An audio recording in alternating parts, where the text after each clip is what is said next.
जय जगत गुरु जय भारत। आप सभी भाई बहनों को मुझ पवन दास की तरफ से प्यार भरा नमस्कार, राम राम। भाई और बहनों, एक भजन आप सभी सुनते हैं कि दुनिया चले ना श्री राम के बिना और राम जी चले ना हनुमान के बिना। फिर बहुत सारे लोग ये सवाल भी खड़े कर देते हैं कि यदि ये दुनिया श्री रामचंद्र जी के बिना नहीं चल सकती, नहीं चल रही, तो फिर एक भारत देश को छोड़ के दुनिया के बाकी देश कैसे चल रहे हैं? America, Japan, England, Nigeria, Cambodia, Thailand, Britain, दुनिया भर के देश, और भारत देश से कहीं ज्यादा उनकी आर्थिक जो स्थिति है वो सुदृढ़ है। भारत देश से कहीं ज्यादा वो शिक्षा में आगे हैं। भारत देश से कहीं ज्यादा वो टेक्नोलॉजी में आगे हैं। ऐसा क्यों? ऐसा सिर्फ इसलिए क्योंकि ये दुनिया अभी उस वास्तविक श्री राम से अपरिचित है। हम केवल एक ही राम को जानते हैं, दशरथ पुत्र श्री राम, दशरथ पुत्र श्री राम। त्रेता में कौशल्या के गर्भ से जन्मे श्री राम नहीं, ये वो श्री राम नहीं है जिस श्री राम के बलबूते पे ये पूरी दुनिया चल रही है। ये सारे ब्रह्मांड चल रहे हैं, चांद तारे सितारे सब अपनी अपनी दूरी पर घूम रहे हैं। वो श्री राम कोई और है। कहते हैं राम राम सब जगत बखाने, आदि राम कोई बिरला जाने। राम राम तो सब जानते हैं, दशरथ पुत्र श्री राम, कौशल्या पुत्र श्री राम, त्रेता में जन्मे श्री राम नहीं, उस राम से पहले भी राम था। श्री रामचंद्र जी से पहले तो सतयुग था। सतयुग में भी लोग राम नाम का जाप करते थे, लोग राम की भक्ति करते थे। वो राम कौन है? राम राम सब जगत बखाने, आदि राम कोई बिरला जाने। उस आदि राम की शक्ति से, उस आदि राम के प्रभाव से ये सारी दुनिया चल रही है, ये सारे ब्रह्मांड चल रहे हैं। जिस दिन हमें उस आदि राम की पहचान हो जाएगी, उसके बाद ये श्री राम, दशरथ पुत्र श्री राम, त्रेता युग में जन्मे श्री राम, ये आपको बहुत छोटी सी शक्ति दिखाई देंगे, बहुत छोटी सी, ऊंट के मुंह में जीरे के समान। और वैसे तुलसीदास जी ने तो अपनी चौपाई में बहुत अच्छे से समझा ही रखा है दशरथ पुत्र श्री राम के विषय में कि ये कहां तक की पावर है, कहां तक की ये शक्ति है, कहां तक ये हमारे काम आ सकते हैं। लेकिन हम हिंदुओं की सबसे बड़ी कमजोरी, हम अपने धर्मशास्त्रों से अपरिचित हैं। हमने इन धर्मशास्त्रों को पढ़ने का ठेका केवल एक ब्राह्मण वर्ग को दे दिया कि तुम पढ़ो और हमें समझाओ। और बदकिस्मती से उस ब्राह्मण वर्ग को, जिसको धर्मगुरु कहते हैं, जिसको गुरु जी कहते हैं, उन धर्म गुरुओं को ये शास्त्र समझ में नहीं आए। संस्कृत भाषा तो उनको बहुत अच्छे से आती थी, लेकिन मात्र एक संस्कृत भाषा को जान लेने से धर्म के मर्म को नहीं समझा जा सकता, शास्त्रों में लिखे उन गूढ़ संकेतों को नहीं समझा जा सकता, शास्त्रों में लिखी उन रहस्यमयी बातों को केवल तत्वदर्शी संत को अपना गुरु धारण करने के बाद ही समझा जा सकता है। तो हमारे देश में जितने भी ऋषि मुनि, साधु संत, महात्मा और वर्तमान के धर्म गुरु, जगत गुरु, ये सभी तत्व ज्ञान से अपरिचित हैं, क्योंकि अभी तक इन लोगों को सृष्टि रचना का ज्ञान नहीं है। और जब तक हमें सृष्टि रचना का ज्ञान नहीं होगा, तब तक हम किसी भी धर्मशास्त्र को नहीं समझ सकते, चाहे हम कितना ही कोशिश करें, कितना ही हम प्रयत्न करें। और ये सृष्टि रचना आज केवल एक धर्मगुरु ने, एक जगत गुरु ने, एक तत्वदर्शी संत ने समझाई है, और उनका नाम है जगत गुरु तत्वदर्शी संत रामपाल जी भगवान।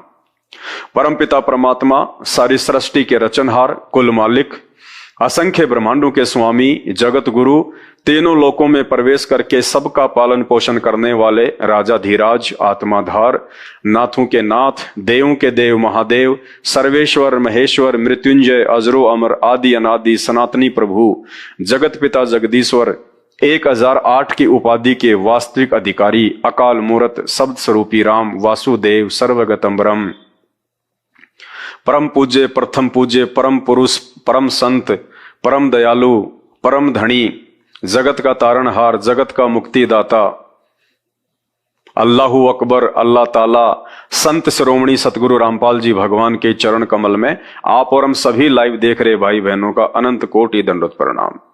जिस दिन हम उस तत्वदर्शी संत के सत्संग सुनना शुरू कर देंगे, संत रामपाल जी भगवान के यूट्यूब पे जाके तत्व ज्ञान युक्त सत्संग सुनना शुरू कर देंगे, उस दिन हमें भारत देश के नहीं दुनिया भर के जितने भी सदग्रंथ हैं चंद सेकंडों में समझ में आ जाएंगे कि ये सदग्रंथ कहना क्या चाहते हैं, इनमें क्या छुपा हुआ है।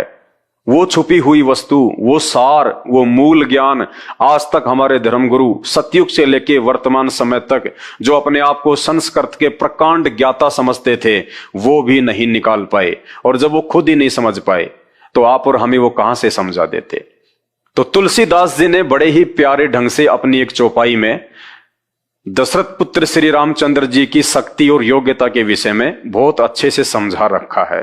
तो चलिए आज हम वीडियो की शुरुआत करते हैं उसी चौपाई से। तुलसीदास जी कहते हैं, एक राम दशरथ का बेटा, एक राम घट घट में लेटा, एक राम का जगत पसारा, और एक राम है सबसे न्यारा। यहां पे तुलसीदास जी ने 4 राम बताए हैं। 4 राम कौन कौन से? एक राम दशरथ का बेटा। एक राम तो वो है जो विष्णु के अवतार हैं, जो त्रेता युग में आए थे और ना जाने वो कितनी बार आ चुके हैं। उनका जन्म और मरण होता है, वे जन्म और मृत्यु में हैं, वे अविनाशी नहीं हैं, वे परमात्मा नहीं हैं, वे भगवान नहीं हैं, वे सारी सृष्टि को रचने वाले नहीं हैं। ये आप और हमारी तरह एक जीव हैं, एक व्यक्ति हैं, एक इंसान है जो आज विष्णु की पोस्ट पे बैठे हुए हैं। और जब इनके पुण्य नष्ट होंगे, ये विष्णु की पोस्ट से उनके पिता शैतान के द्वारा उतार दिए जाएंगे और फिर ये अपना कर्म भोगने के लिए वापस इसी पृथ्वी लोक पे आएंगे। आप और हमारी तरह आम व्यक्ति भी बनेंगे, भिखारी भी बनेंगे, ये गरीब भी बनेंगे, राजा और सेठ भी बनेंगे और फिर 84 लाख योनियों में भी जाएंगे। तो कहते हैं एक राम दशरथ का बेटा, जिसे अनजाने में लोग समझते हैं कि यही राम है, यही परमात्मा है, यही भगवान है। नहीं, ये तो तुलसीदास जी की चौपाई के पहले राम है, सबसे छोटे राम है। एक राम दशरथ का बेटा, एक राम घट घट में लेटा, एक राम जो सबके घट में है, जो सबके शरीर में है। क्या है वो राम? वो है हमारी आत्मा, हमारे प्राण। राम का मतलब क्या होता है? राम का मतलब होता है शक्ति। ये शक्ति का सूचक है, राम यानी शक्ति। जबकि दशरथ पुत्र श्री रामचंद्र जी के तो सिर्फ शरीर का नाम राम था, शक्ति का नाम राम नहीं था, केवल उनकी बॉडी का नाम था राम। राम शब्द केवल उनकी पहचान थी। राम कोई मंत्र नहीं है, राम कोई पूजा का जो है वो शब्द नहीं है। तो तुलसीदास जी ने जिस दूसरे राम का जिक्र किया है कि एक राम घट घट में लेटा, एक राम यानी वो प्राण, वो आत्मा राम जो हम सब के अंदर है। वो राजा दशरथ के अंदर भी थे वो राम सतयुग में भी थे, वो राम श्री रामचंद्र जी के अंदर भी थे, आत्मा रूप में, प्राण रूप में, जिनके बिना श्री रामचंद्र जी का भी जीवित रहना मुश्किल। और जिस दिन वो राम, वो प्राण, वो शक्ति, वो आत्मा इस शरीर से बाहर निकल जाती है, चाहे वो ब्रह्मा हो, चाहे विष्णु हो, चाहे शंकर जी हो, चाहे श्री कृष्ण हो, चाहे श्री राम हो, चाहे कोई जानवर हो, चाहे कोई इंसान हो, जिस दिन वो राम, वो शक्ति, वो प्राण, वो आत्मा उस प्राणी के शरीर से बाहर निकल जाती है, वो शरीर बेजान हो जाता है, वो मृत हो जाता है। तो 2 राम हो गए तुलसीदास जी के। एक राम दशरथ का बेटा जो आप और हमारी तरह एक इंसान, एक व्यक्ति। दूसरा राम, एक राम घट घट में लेटा। दूसरा राम हो गया आत्मा, प्राण जो सबके अंदर है। और एक राम का जगत पसारा। तीसरे प्रकार का राम कौन है? जिसका पूरे संसार में फैलाव है, जो हर जगह है। वो राम कौन है? एक राम का जगत पसारा। वो राम है शैतान, काल, ब्रह्मा विष्णु महेश का पिता, दुर्गा का पति, मुसलमान भाई जिसको अपना अल्लाह कहते हैं, हिंदू जिसे अपना भगवान कहते हैं, वो भगवान जो दिखाई नहीं देता, निराकार, वो है शैतान, काल। वो सबके सामने नहीं आता, वो आप और हमारी तरह शरीर में है, आकार में है, साकार है, एक मनुष्य के जैसा है, लेकिन वो सामने नहीं आता, वो अव्यक्त रहता है, वो गुप्त रहता है। कारण उसको एक भयंकर श्राप लगा हुआ है। वो श्राप क्या है, क्यों उसको श्राप लगा, क्या उसने भयंकर गलती की जिस कारण से आज वो सबके सामने नहीं आता है, उसको शर्म आती है। उसके लिए आपको YouTube पे जाके सर्च करना पड़ेगा, सृष्टि रचना संत रामपाल जी भगवान। जब तक आप ये सृष्टि रचना नहीं सुनेंगे संत रामपाल जी के मुख से, तब तक आप किसी भी धर्म को, किसी भी भगवान को, किसी भी शास्त्र को नहीं समझ पाएंगे।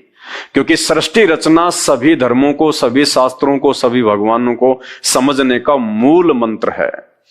जिसको सृष्टि रचना समझ में आ गई कि ये शैतान कौन है, ये दुर्गा कौन है, ब्रह्मा विष्णु महेश कौन है, 33 करोड़ देवी देवता कौन है, दानव क्या है, मानव क्या है, चांद तारे सूरज ग्रह उपग्रह ब्रह्मांड पिंड खंड, ये 84 लाख प्रकार की योनियां, ये सब क्या हैं, क्यों बनाई गई, क्या आवश्यकता पड़ी थी, ये 84 लाख प्रकार की योनियां क्यों बनी, क्यों बनाई गई, ये सारा का सारा विवरण आपको सृष्टि रचना में सुनने को मिलेगा।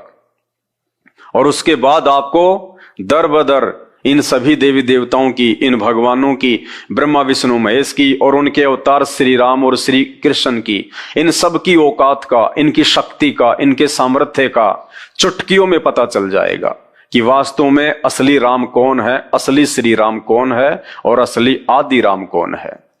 तो तीसरे प्रकार का राम जो तुलसीदास जी ने बताया कि एक राम का जगत पसारा, एक राम, ये शैतान, ये काल, जिसका तीनों लोकों में, 21 ब्रह्मांड में, यहां नीचे की सृष्टि में, क्योंकि इससे ऊपर तो और बहुत सारी रचना है, बहुत सारी जो है सृष्टि है, बहुत सारे लोक हैं, लेकिन इस काल भगवान ने, जिसको हम लोग निराकार कहते हैं, इसने उस परमपिता परमेश्वर आदि राम कबीर देव की भक्ति करके, तपस्या करके इसने 21 ब्रह्मांड प्राप्त किए हैं। तो ये केवल 21 ब्रह्मांड का राम है। तो ये है वो राम जिसको हम निराकार कहते हैं, जिसको तुलसीदास जी ने तीसरे प्रकार का राम कहा है कि एक राम का जगत पसारा। उस राम की शक्ति, उस शैतान की शक्ति, उस काल की शक्ति 21 ब्रह्मांड में सबके ऊपर है। उससे ऊपर ना श्री राम है, ना श्री कृष्ण है, ना ये ब्रह्मा विष्णु महेश है, क्योंकि ब्रह्मा विष्णु महेश तो उसके पुत्र हैं, और ना उस राम से ऊपर, उस निराकार, उस अव्यक्त, उस शैतान रूपी राम से ऊपर ना ही ये दुर्गा है, क्योंकि दुर्गा उसकी पत्नी है। दुर्गा उसके अधीन होके सारे काम करती है। उसी राम रूपी शैतान की कुप्रेरणा से नारद ने विष्णु भगवान को श्राप दिया। वो श्राप भोगने के लिए वो त्रेता युग में रामचंद्र रूप में आए। उसी राम रूपी शैतान के कुप्रेरणा के कारण कैकेयी ने राजा दशरथ से एक वरदान मांगा था, और समय आने पर रामचंद्र जी को 14 वर्ष का वनवास हुआ। उसी राम रूपी शैतान की कुप्रेरणा से फिर रावण ने सीता का अपहरण किया, और उसी राम रूपी शैतान की कुप्रेरणा से फिर रामचंद्र जी ने वानर सेना के साथ में लंका पे चढ़ाई की, और 18 करोड़ लोग सीता जी को वापस अयोध्या लाने के लिए मरवा दिए गए। और उसी राम रूपी शैतान की कुप्रेरणा से उस धोबी ने सीता जी के विषय में, रामचंद्र जी के विषय में कुशब्द कहे, और उसी राम रूपी शैतान की कुप्रेरणा से दशरथ पुत्र श्री राम ने अपनी पत्नी सीता को, जो गर्भवती थी, उसको अयोध्या से जंगल में निकाल दिया। और उसी राम रूपी शैतान की कुप्रेरणा से सीता धरती में समाई और श्री रामचंद्र जी ने सरयू नदी में समाधि लेके अर्थात दर्दनाक मौत को स्वीकार किया। वो राम, वो तीसरे नंबर का राम। एक राम दशरथ का बेटा, एक राम घटघट में लेटा, एक राम का जगत पसारा, और एक राम है सबसे न्यारा। वो सबसे न्यारा जो राम है जिसका जिक्र यहां पे तुलसीदास जी ने किया है, उस राम के विषय में कहा जाता है कि दुनिया चले ना श्री राम के बिना। वो है वो श्री राम, असली राम, राम का भी राम, आदि राम। वो राम है जो पूरी दुनिया को संचालित करता है। वो राम है जिसने सृष्टि रची है। और जिस दशरथ पुत्र राम को हम अपनी अज्ञानता के चलते और इन धर्मशास्त्रों की संपूर्ण जानकारी ना हो पाने के चलते हम उन्हें भगवान मानते हैं, परमात्मा मानते हैं, सारी सृष्टि का पालन करने वाला मानते हैं, नहीं। ये श्री राम तो बहुत छोटी सी शक्ति है, बहुत छोटी सी।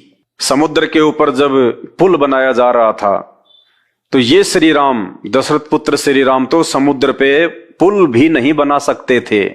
और श्री राम ही नहीं, श्री राम तो चलो विष्णु जी के अंश अवतार थे, वो तो थोड़ी बहुत उनकी शक्ति लेके आए थे। स्वयं विष्णु, ब्रह्मा और शंकर ये तीनों मिलकर भी समुद्र पर पुल नहीं बना सकते थे। इनमें भी सामर्थ्य नहीं था, इनमें भी वो शक्ति नहीं थी कि ये तीनों मिलकर भी समुद्र पर पुल बना सकते। ये राम कहानी भी आपको संत रामपाल जी के सत्संगों से ही पता चलेगी।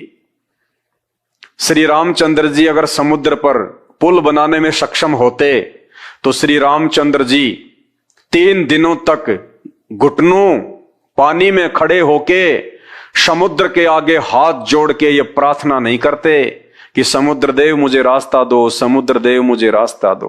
3 दिन तक उनको पानी में खड़ा होके हाथ जोड़ने की आवश्यकता नहीं थी। अरे आप कहते हो तो भगवान हैं, ये तो राम है, ये तो देवों के देव हैं, इन्होंने तो पूरी सृष्टि रची है। तो वो भगवान, वो देवों का देव, वो राम, वो महादेव एक समुद्र देवता के आगे हाथ क्यों जोड़ेगा? एक छोटे से देवता के आगे हाथ क्यों जोड़ेगा कि मुझे रास्ता दो, मुझे रास्ता दो? और वो उसकी सुन भी नहीं रहा। तो ये कहां से राम हो गए, कहां से भगवान हो गए, कहां से ये परमात्मा हो गए? अभी हमें राम, परमात्मा और भगवान की तो परिभाषा का भी नहीं पता है। और यही कारण है हिंदू धर्म का विश्व में तीसरे नंबर पे होने का, क्योंकि अभी तक हम उस आदि राम की पहचान नहीं कर पा रहे। हम तो नकली राम की भक्ति में लगे हुए हैं। आज आपको बताते हैं हमारे ही हिंदू धर्म के प्रमाणित शास्त्रों से कि वास्तव में आदि राम कौन है। और समुद्र के ऊपर पुल दशरथ पुत्र श्री रामचंद्र जी ने बनाया था, या हनुमान जी ने बनाया था, या किसी और ने बनाया था? यह हनुमान अंक है, गीता प्रेस गोरखपुर से यह प्रकाशित है और लगभग इसको 50 वर्ष हो चुके हैं। आपको इसी से दिखाते हैं। श्री हनुमान अंक है, गीता प्रेस गोरखपुर से यह प्रकाशित है और इसमें पेज नंबर 301 है। श्री हनुमान चरित सेतु निर्माण का यहां पे जिक्र किया गया है। सेतु निर्माण, और क्या कहा गया है? सर्वप्रथम भगवान श्री राम ने लंका में पहुंचने का मार्ग मांगने के लिए 3 दिनों तक समुद्र से प्रार्थना की। दशरथ पुत्र श्री रामचंद्र जी ने लंका पहुंचने के लिए 3 दिनों तक हाथ जोड़ के समुद्र से, एक देवता से, अपने नौकर से हाथ जोड़ के उन्होंने प्रार्थना की। अब यदि यही श्री राम, यही दशरथ पुत्र श्री राम यदि भगवान है, परमात्मा है, सारी सृष्टि का रचनहार है, सबसे ऊपर का भगवान है, इनसे बढ़ के और कोई परमात्मा नहीं है, तो भाई परमात्मा को किसी के आगे हाथ जोड़ने की आवश्यकता नहीं पड़ती है। जबकि यहां दशरथ पुत्र श्री राम मार्ग मांगने के लिए 3 दिनों तक समुद्र से प्रार्थना की, किंतु मूढ़ जल निधि पर विनय का कोई प्रभाव न पड़ते देखकर वे कुपित हो गए, क्रोधित हो गए 3 दिन के बाद में श्री राम। भाई ये भगवान के लक्षण नहीं है, साधुओं के लक्षण नहीं है, परमात्मा के लक्षण नहीं है। परमात्मा कभी भी कुपित नहीं होते। जब वो साधु रूप में आते हैं, जब वो संत रूप में आते हैं, जब वो दुनिया को एक शिक्षा देने के लिए आते हैं, वो परमात्मा कभी भी कुपित नहीं होता है, वो क्रोध में नहीं आता है, वो आंखें लाल नहीं करता है आप और हमारे जीवों की तरह। फिर क्या अंतर हुआ उस भगवान में और हम जैसे दो कोटि के जीवों में? हम भी तो बात बात के ऊपर यदि कोई हमारी बात नहीं मानता है, हम भी तो जो है आंखें लाल कर लेते हैं, हम गुस्से में आ जाते हैं। और यही काम हमारे भगवान ने किया। जब समुद्र ने रास्ता नहीं दिया तो आंखें लाल कर ली। ये भगवानों के लक्षण नहीं होते, भगवान के लक्षण कुछ और हैं। संत रामपाल जी के सत्संग सुनेंगे तब पता चलेगा। किंतु मूढ़ जल निधि पर विनय का कोई प्रभाव न पड़ते देखकर वे कुपित हो गए, क्रोधित हो गए। उनके विशाल नेत्रों में लालिमा छा गई, विशाल नेत्रों में लालिमा छा गई। सुनने में बड़ा प्यारा लगता है, लेकिन इसका जो मीनिंग है वो ये है कि उनकी आंखें जो है राक्षसों की तरह गुस्से से लाल हो गई, क्रोधित हो गए, मरने मारने को तैयार हो गए। ये स्वभाव भगवान का नहीं होता, ये गुण राम के नहीं होते, ये एक इंसान के होते हैं, एक जीव के होते हैं। और वो भी वो इंसान, वो जीव जिसको आध्यात्मिक ज्ञान नहीं होता है, जिसको तत्व ज्ञान नहीं होता है, वो आंखें लाल करता है, वो अपने आपे से बाहर हो जाता है। जबकि श्री राम को तो आप भगवान कहते हैं, परमात्मा कहते हैं, और इनकी भी आंखें लाल हो गई जब इनकी बात किसी ने नहीं मानी। तो इनमें और हमारे में कोई ज्यादा अंतर नहीं है। उनके विशाल नेत्रों में लालिमा छा गई और उन्होंने ब्रह्मदंड के समान भयंकर वाण को अभिमंत्रित करके अपने श्रेष्ठ धनुष पर चढ़ाकर खींचते हुए कहा, आज समस्त प्राणी रघुकुलोदव राम का पराक्रम देख लें। और क्या कहने लगे, मैं समुद्र को अभी सुखा देता हूं, फिर हमारे कोटि कोटि वीर वानर भालू पैदल ही इसे पार कर जाएंगे। मैं अपने बाण से अभी समुद्र को सुखा देता हूं, फिर हमारे जो वीर सैनिक हैं, भालू बंदर, ये लंका को चले जाएंगे, समुद्र पार कर लेंगे। श्री रामचंद्र जी को, दशरथ पुत्र राम को क्या इतना भी ज्ञान नहीं है कि समुद्र की जो गहराई है वो अथाह होती है?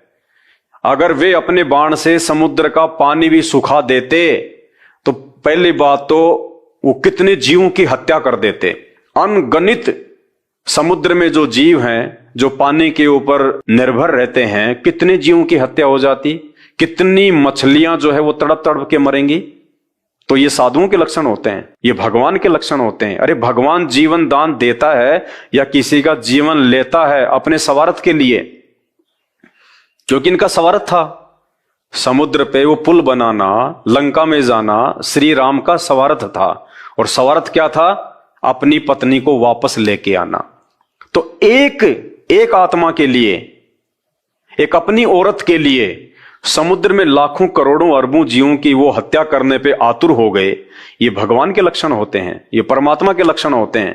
नहीं। और वैसे भी उसके बाद समुद्र में इतना गहरा खड्डा हो जाता, उनकी सेना फिर भी लंका में नहीं जा सकती थी। तो उनको इतनी भी कॉमन सेंस नहीं थी कि अगर पानी सुखा भी दिया तो समुद्र की गहराई का तो और छोर है ही नहीं, फिर कहां से सेना चली जाती? बताइए, देखते जाइए आगे। अचिंत्य शक्ति संपन्न महाभाव श्री राम के धनुष की प्रतंचा खींचते ही पृथ्वी कांपने लगी, पर्वत डगमगाने लगे और सूर्य देव की उपस्थिति में ही आकाश तथा दसों दिशाओं में अंधकार फैल गया। अंतरिक्ष से कर्कश ध्वनि के साथ वज्रपात होने लगे, समुद्र शुद्ध हो उठा और वह भय के कारण मर्यादा त्याग कर अपने तट से 1 योजन आगे बढ़ गया। मत्स्य और मकर आदि जल जंतु व्याकुल हो गए। तब जम्बू नद नामक सुवर्ण निर्मित आभूषण धारण किए, स्त्रीग्ध वैदुमरियमणि के समान दिव्य श्याम रूपधारी समुद्र हाथों में अपने ही अंतःस्थल में स्थित दिव्य रत्नों का उपहार लिए सीतापति श्री राम के सन्मुख उपस्थित हुआ।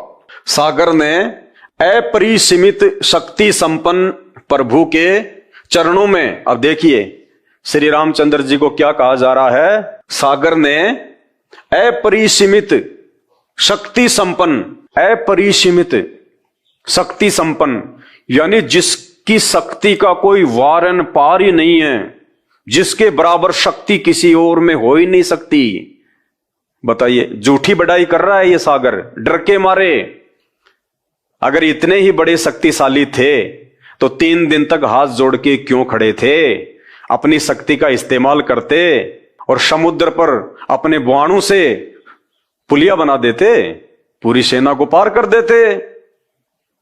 या फिर जैसे मेघनाथ रावण का पुत्र अपनी लाखों करोड़ों की सेना को अपनी सिद्धि शक्ति से, अपनी शक्ति से आकाश में उड़ा के, और जिसने देवराज इंद्र के ऊपर धावा बोल दिया था और इंद्र को हरा दिया।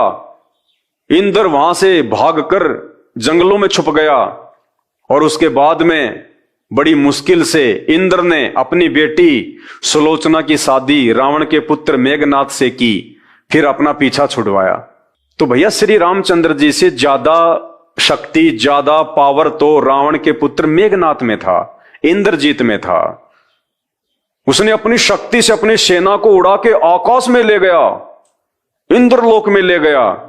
जबकि यहां तो भाई साहब खाली एक पुड़िया ही पार करना था, आकाश में भी नहीं जाना था। 100-150 किलोमीटर की बात थी।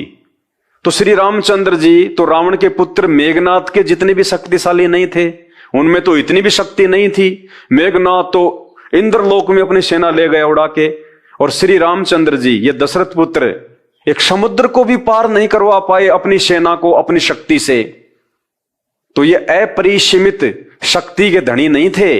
इनकी शक्ति जो है वो सीमित थी, एक लिमिट थी। जैसे एक तो 0 वाट के बल्ब होता है और एक होता है 100 वाट का बल्ब और एक होता है मरकरी।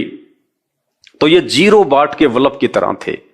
इनमें वो शक्ति नहीं थी जो शक्ति वास्तव में उस परमात्मा में होती है, भगवान में होती है।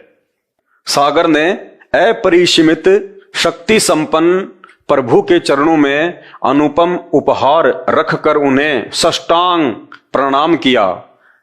अब सागर तो दंडवत करेगा ही, वो तो महिमा गाएगा ही, क्योंकि श्री रामचंद्र जी ने आंखें लाल करके बाण जो तैयार कर रखा था। तो डर के मारे तो भाई साहब ये कहावत है कि मुसीबत में तो गधे को भी बाप बनाया जाता है। तो ऐसे ही इस सागर ने श्री रामचंद्र जी के आगे हाथ जोड़े, आपकी शक्ति अपरंपार है। उसके लिए रतन आभूषण हीरे मोती उपहार लेके आया उनको शांत करने के लिए। फिर उसने अत्यंत विनय पूर्वक स्तुति करते हुए कहा, प्रभु सृष्टि रचना के समय आपने ही मुझे जड़ बनाया था, अतएव मेरी जड़ता पर दृष्टि न डालकर कृपा पूर्वक मुझे अक्षमा प्रदान करें।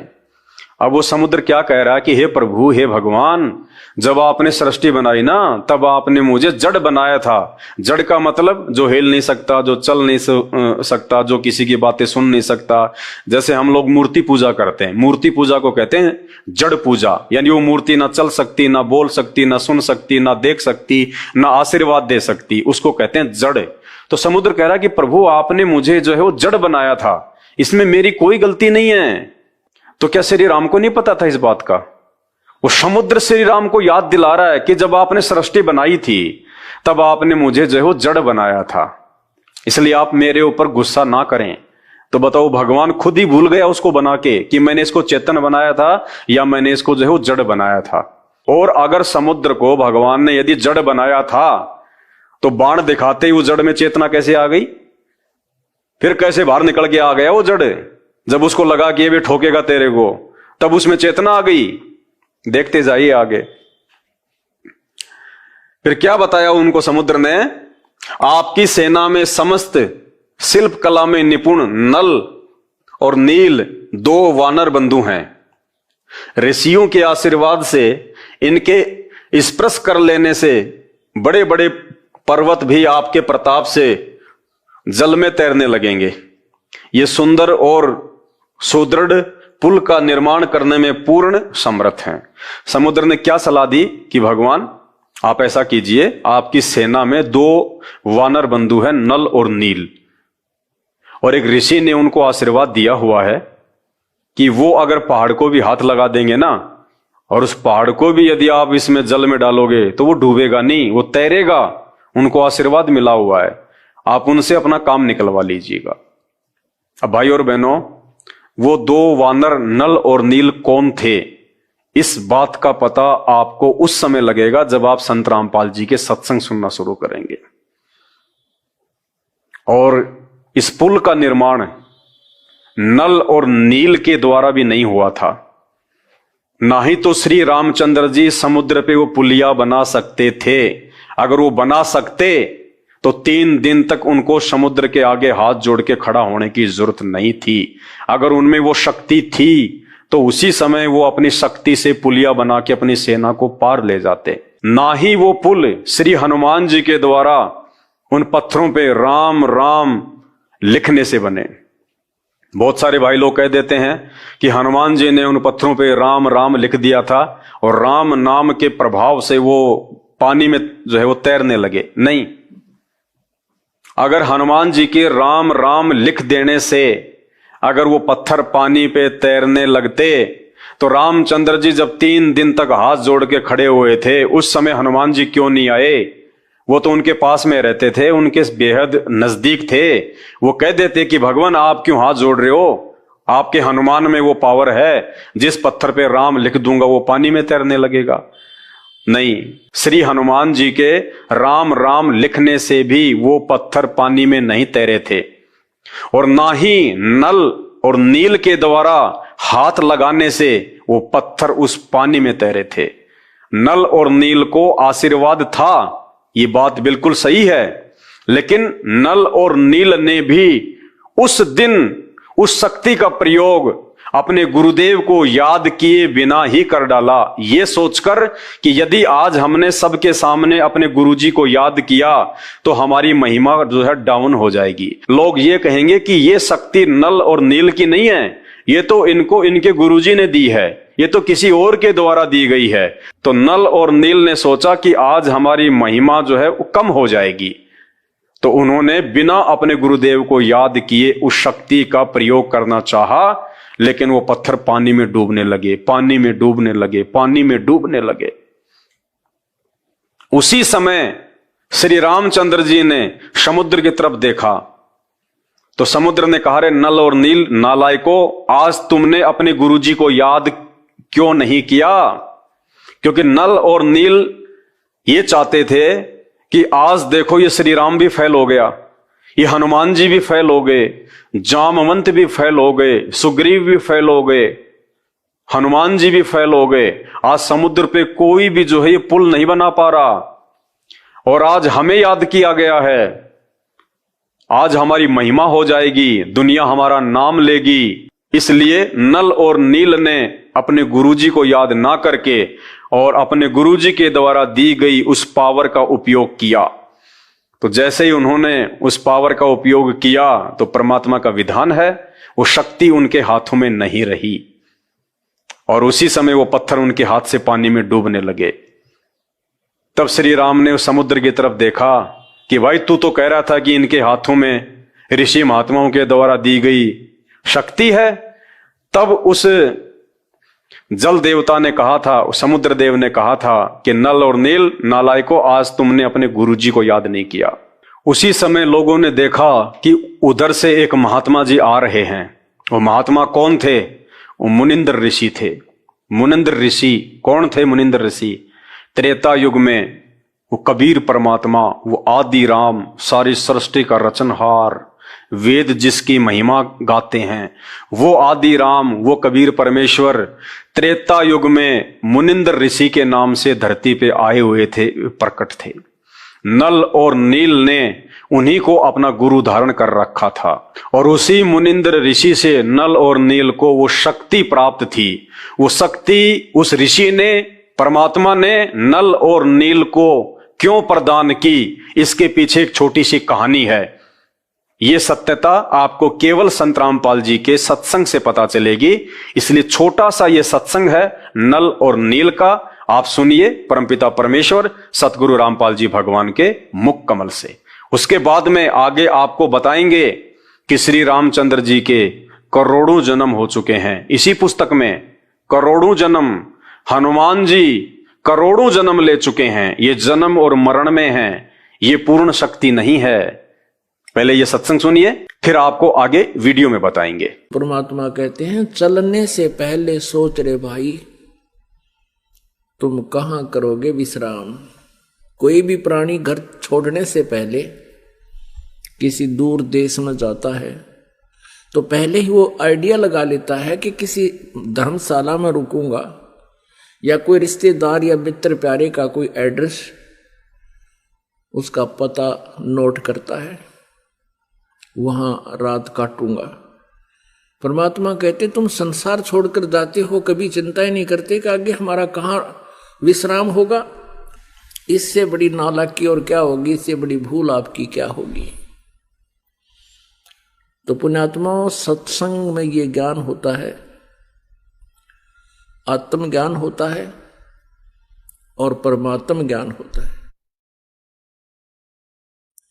अभी तक हमें केवल अज्ञान सुनाया गया था ऋषि मंडलेश्वरों के द्वारा। ये अध्यात्म ज्ञान से परिचित नहीं थे, ये तत्व ज्ञानहीन अर्थात ज्ञान नेत्रहीन अंधे थे। ये केवल कहते थे आत्म चिंतन करो, आत्म ज्ञान हो जाता है तो जीव का कल्याण हो जाता है। आत्म चिंतन का अर्थ है, आत्म ज्ञान का अर्थ है अपने विषय में जानकारी, तू कौन है, कहां से आया था और इस जन्म मृत्यु के चक्कर में तू कैसे फंसा हुआ है। ये तो है आत्मज्ञान। और परमात्म ज्ञान भी, कौन है परमात्मा, कैसा है भगवान, कहाँ रहता है, उसकी क्या पहचान है, उसका प्रमाण कहाँ है जो हम भगवान बताने जा रहे हैं कि ये है परमात्मा, ये है कंप्लीट गॉड, पूर्ण परमात्मा। तो वो कहाँ प्रमाणित है, और फिर उसका पता जब लग जाता है तो वो परमात्म ज्ञान है। तो आज सत्संग सुबह चल रहा था, आपने सत्संग में सुना कि परमात्मा को पहचानने के लिए उसके कुछ लक्षण होते हैं। आपको बताया गया कि श्री कृष्ण जी अर्थात विष्णु जी श्री राम और श्री कृष्ण रूप में अवतरित हुए थे, जन्म लिया था, और उन्होंने जो लीलाएं की उन्हीं के आधार से हमने उनको भगवान मान लिया। अब परमात्मा के ये लक्षण नहीं होते जिन सीमित लक्षणों से हमने प्रभु संज्ञा में उनको ले रखा था। जैसे श्री रामचंद्र जी ने कौन सा अद्वितीय काम किया जो हम सुना करते थे कि समुद्र के ऊपर पुल बना दिया था। जब लंका पर चढ़ाई करनी थी सीता जी को छुड़वाने के लिए और 33 करोड़ देवताओं की बंद छुड़वाने के लिए, जो काल इसने रावण ने बंद कर रखे थे अपनी कैद में 33 करोड़ देवता। अब वो पुल कैसे बना था? श्री रामचंद्र जी से पुल नहीं बना था, तभी तो वो समुद्र में खड़े होकर के समुद्र से ही याचना कर रहे थे कि मुझे रास्ता दे दो, और 3 दिन तक घुटनों पानी में खड़ा होकर श्री रामचंद्र जी ने समुद्र से याचना की, लेकिन वो नहीं माना। तब उसको जलाने के लिए अग्निबाण छोड़ना चाहा। तब समुद्र विपर रूप धारण करके बाहर आया और कहा श्री रामचंद्र जी से कि आप मुझे मत जलाओ, इसमें बहुत बड़ा संसार बसा हुआ है। आपकी जो समस्या है उसका समाधान नल और नील के पास है। नल नील नाम के 2 सेवादार सैनिक थे उसमें, श्री राम की सेना में। अब वो नल और नील के पास बताया कि उनके हाथों से पत्थर भी तैर जाते हैं, डूबते नहीं।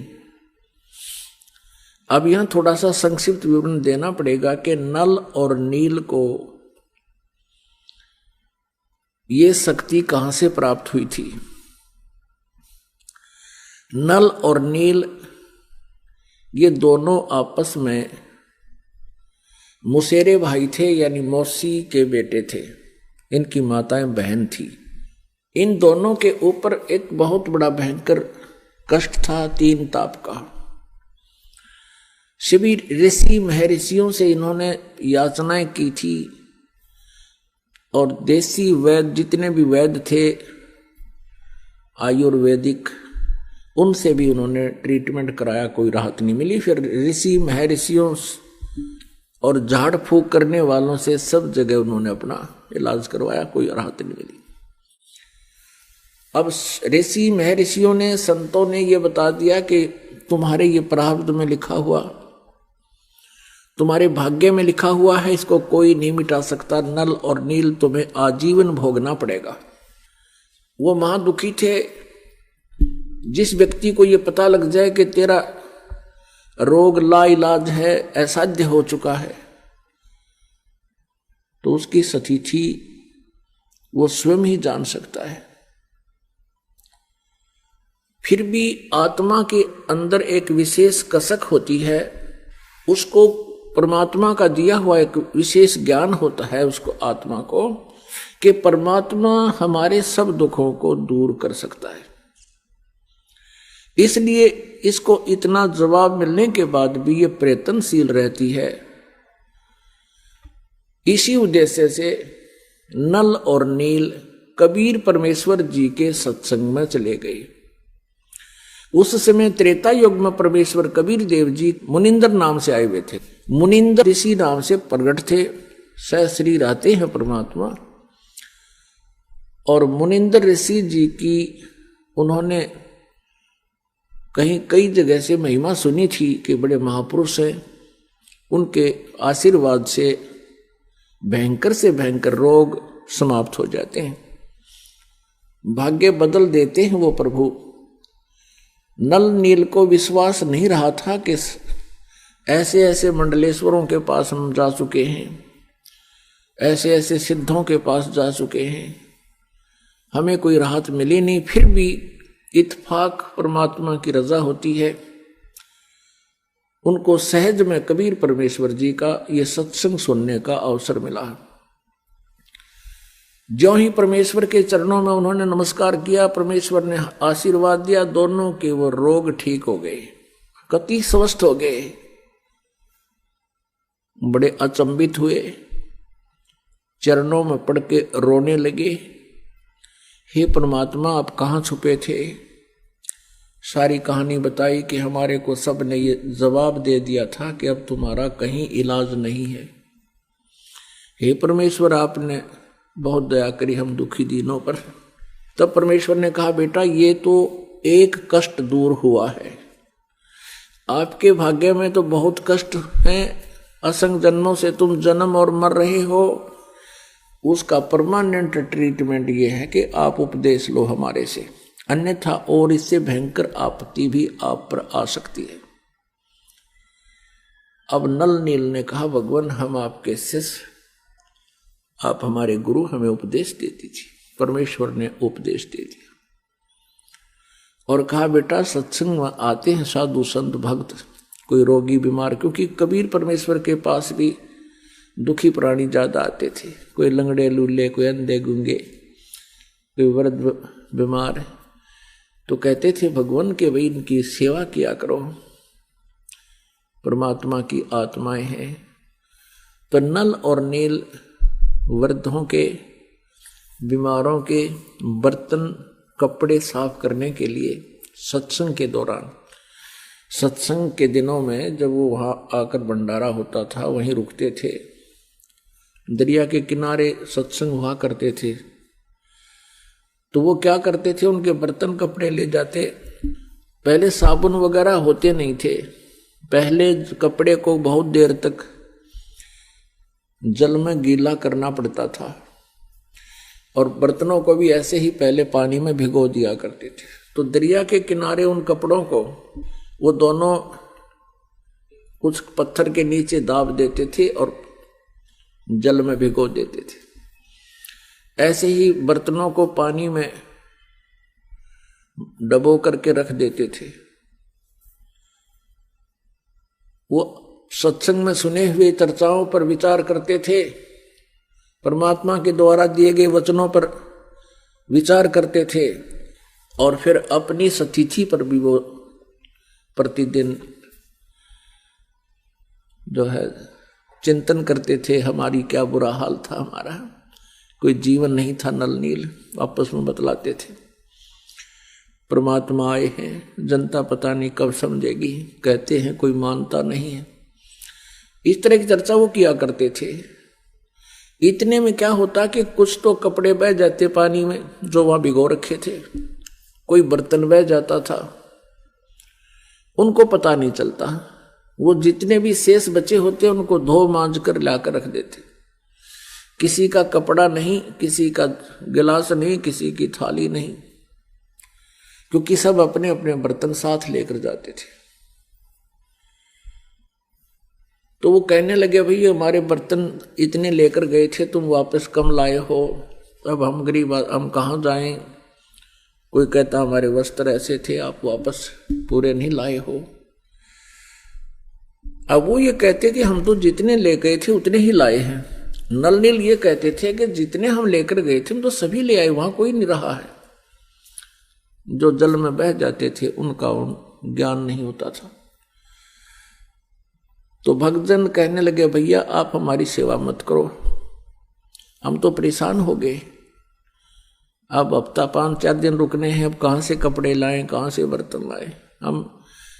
लेकिन वो हाथ जोड़कर कहते थे कि अब के हम बहुत सावधान होंगे, आप गुरुदेव को ना बताना, नहीं तो हमारी सेवा छीन ली जाएगी। और उनको ये डर था कि कहीं परमात्मा हमसे रुष्ट हो जाए और सेवा छीन ले तो हम कहीं फिर से उसी प्रकार कष्ट ना आ जाए हमारे पर, उसी तरह दुखी ना हो जाए। तो उन्होंने कुछ दिन फिर नहीं उनको बताया, तो फिर भी वो दुखी होकर आखिर में परमात्मा से उन्होंने अर्ज करनी ही पड़ी। परमेश्वर मुनिंदर जी के सामने कहा कि गुरुवर ये नल नील की इरादा तो है अच्छा कि ये सेवा करें, लेकिन भगवान ये हमारे वस्त्र ले जाते हैं। वहाँ देखने वालों ने बताया कि ये वहाँ बैठ करके परमात्मा की चर्चा करने लग जाते हैं, कपड़े और बर्तन दरिया में बह जाते हैं। हमारी इतनी अर्ज है, इनसे प्रार्थना, इनसे आदेश दे दो ये हमारे वस्त्र और कपड़े ना ले जाओ, हम अपने आप कर लेंगे जैसा हमसे बनेगा। इनका इरादा गलत नहीं प्रभु,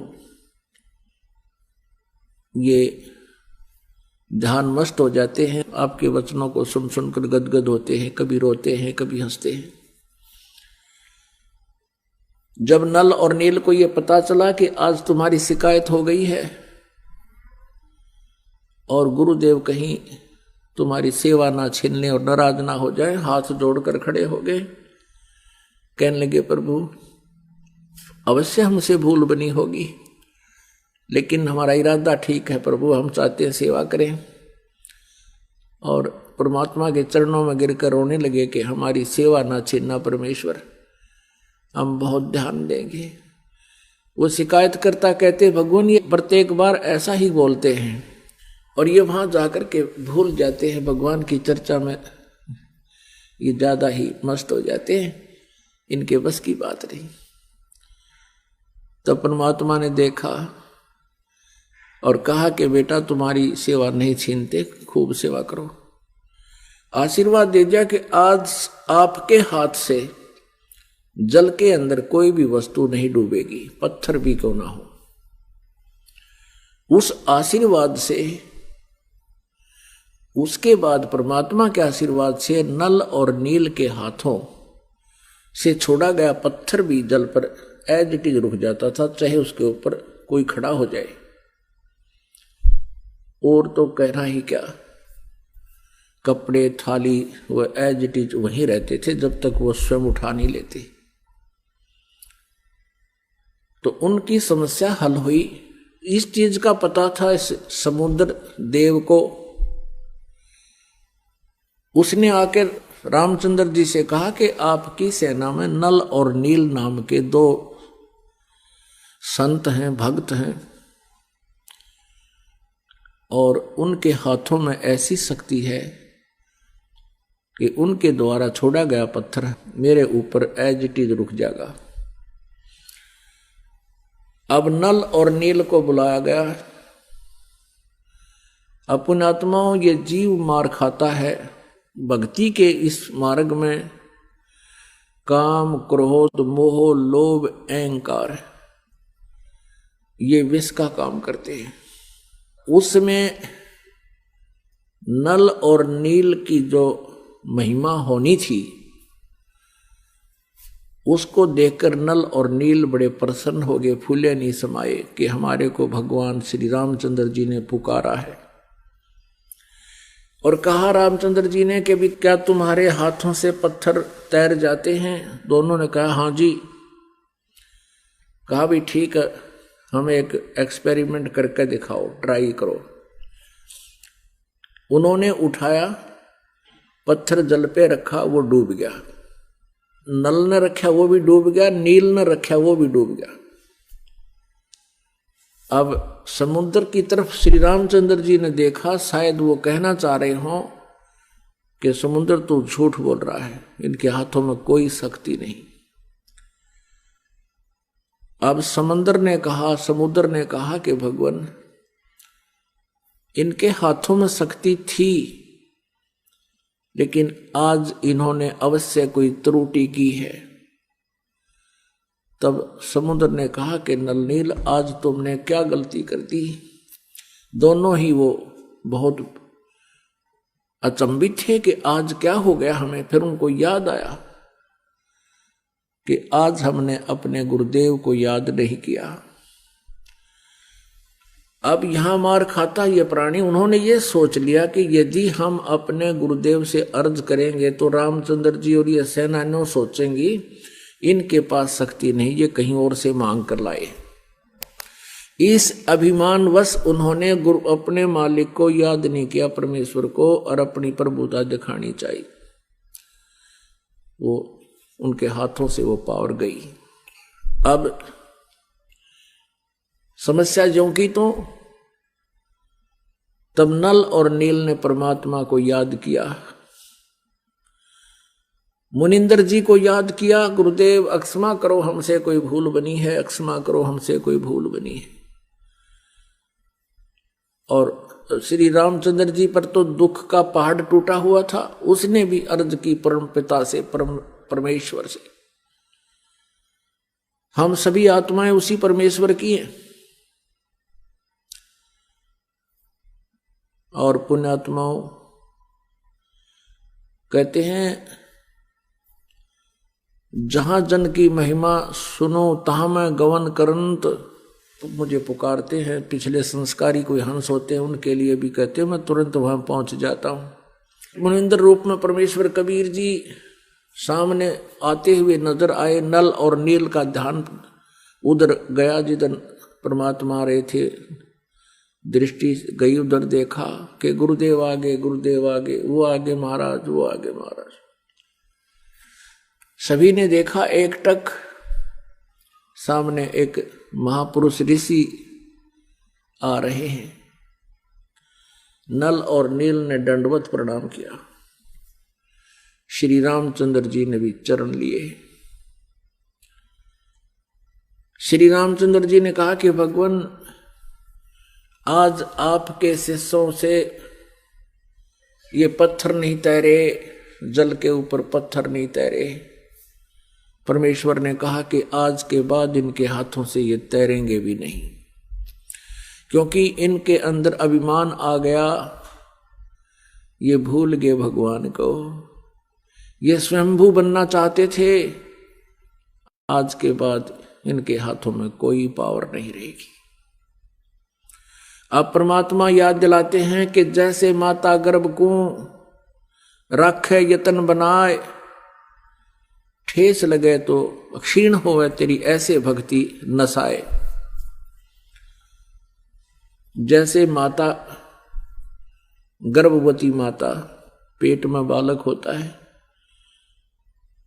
वो बहुत चिंतित रहती है। रात्रि के समय करवट लेते समय भी वो उधड़क जाती है कि कहीं मेरे बच्चे पर जोर तो नहीं आ गया, मेरा गर्भ नष्ट तो नहीं हो जाएगा। चलती है तब भी ऊंचे नीचे पर पैर रखकर बहुत ध्यान से चलती है, कहीं मेरा गर्भ ना खराब हो जाए। तो ऐसी सावधानी करने से माता अपने गर्भ को प्रफुल्लित करके एक लाल प्राप्त कर लेती है, बेटी या बेटा। तो यहां परमात्मा कहते हैं जैसे माता गर्भ को रखे यतन बनाए और ठेस लगे तो छिन्न हो तेरी ऐसे भक्ति जावे।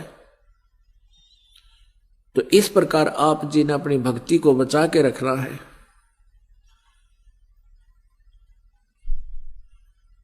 काम, क्रोध, मोह, लोभ, अहंकार ये इसके शत्रु हैं। परमात्मा की मर्यादा से हट जाना तो भी हम भक्ति नष्ट कर देते हैं। परमेश्वर कबीर जी से श्री रामचंद्र जी ने कहा कि भगवान ऐसे ऐसे कहानी सारी अपनी जो ना कहानी सुनाई कि मैं रामचंद्र हूं दशरथ पुत्र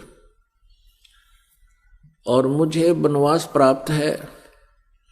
उस वनवास के कष्ट में एक और कष्ट हमें आ गया कि रावण, लंकापति रावण ने मेरी पत्नी उठा ली, उसको कैद कर रखा है। उसको हम छुड़वाने के लिए बहुत प्रयत्न कर चुके हैं। हमने बहुत शांति दूत भेजकर भी प्रार्थना की है पर वो मानता नहीं। और हमने सेना लेकर जाना है, ये पुल बनाना था इस समुद्र के ऊपर। प्रभु आप अपने शिष्यों को शक्ति दे सकते हो, मुझ पर भी कृपा करो, मेरा ये कार्य सिद्ध हो। तब परमेश्वर कबीर जी ने कहा कि मैं अभी इस पहाड़ के चारों तरफ, मुझे पता था तेरी आपत्ति का, इस पहाड़ के चारों तरफ अपनी सोटी से, एक पहाड़ था वहां से कम 4-5 किलोमीटर की दूरी पर, इस पहाड़ के चारों तरफ मैंने रेखा खींच दी है अपनी सोटी से, डंडे तक। इसके बीच बीच के पत्थर मैंने हल्के कर दिए हैं, फ्लोटिंग बना दिए, इनको आशीर्वाद दे दिए। और इस पहाड़ से जितना तुम बना सकते हो पुल बना लो। एक्सपेरिमेंट के लिए हनुमान जी को भेजा, वहां लाया, वहां से पहाड़ पत्थर उठा के उसको पटक दिया, वहां पर वो कई टुकड़े हो गया। उनको उठा करके फिर नल और नील में एक और कारीगरी थी, एक विशेषता थी, वो शिल्पकार भी थे। नल और नील ने उनको छोल कूट पीट के एक दूसरे में फंसाया था और वहां रखे गए, तब वो पत्थर तैरे थे, तब वो पुल बना था। अब हम सुना करते थे जैसे हनुमान जी क्या करते थे।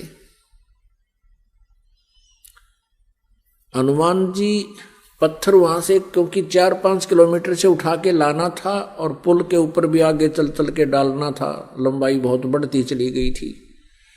हनुमान जी क्या करते थे, पत्थर पर राम लिख लेते थे, राम,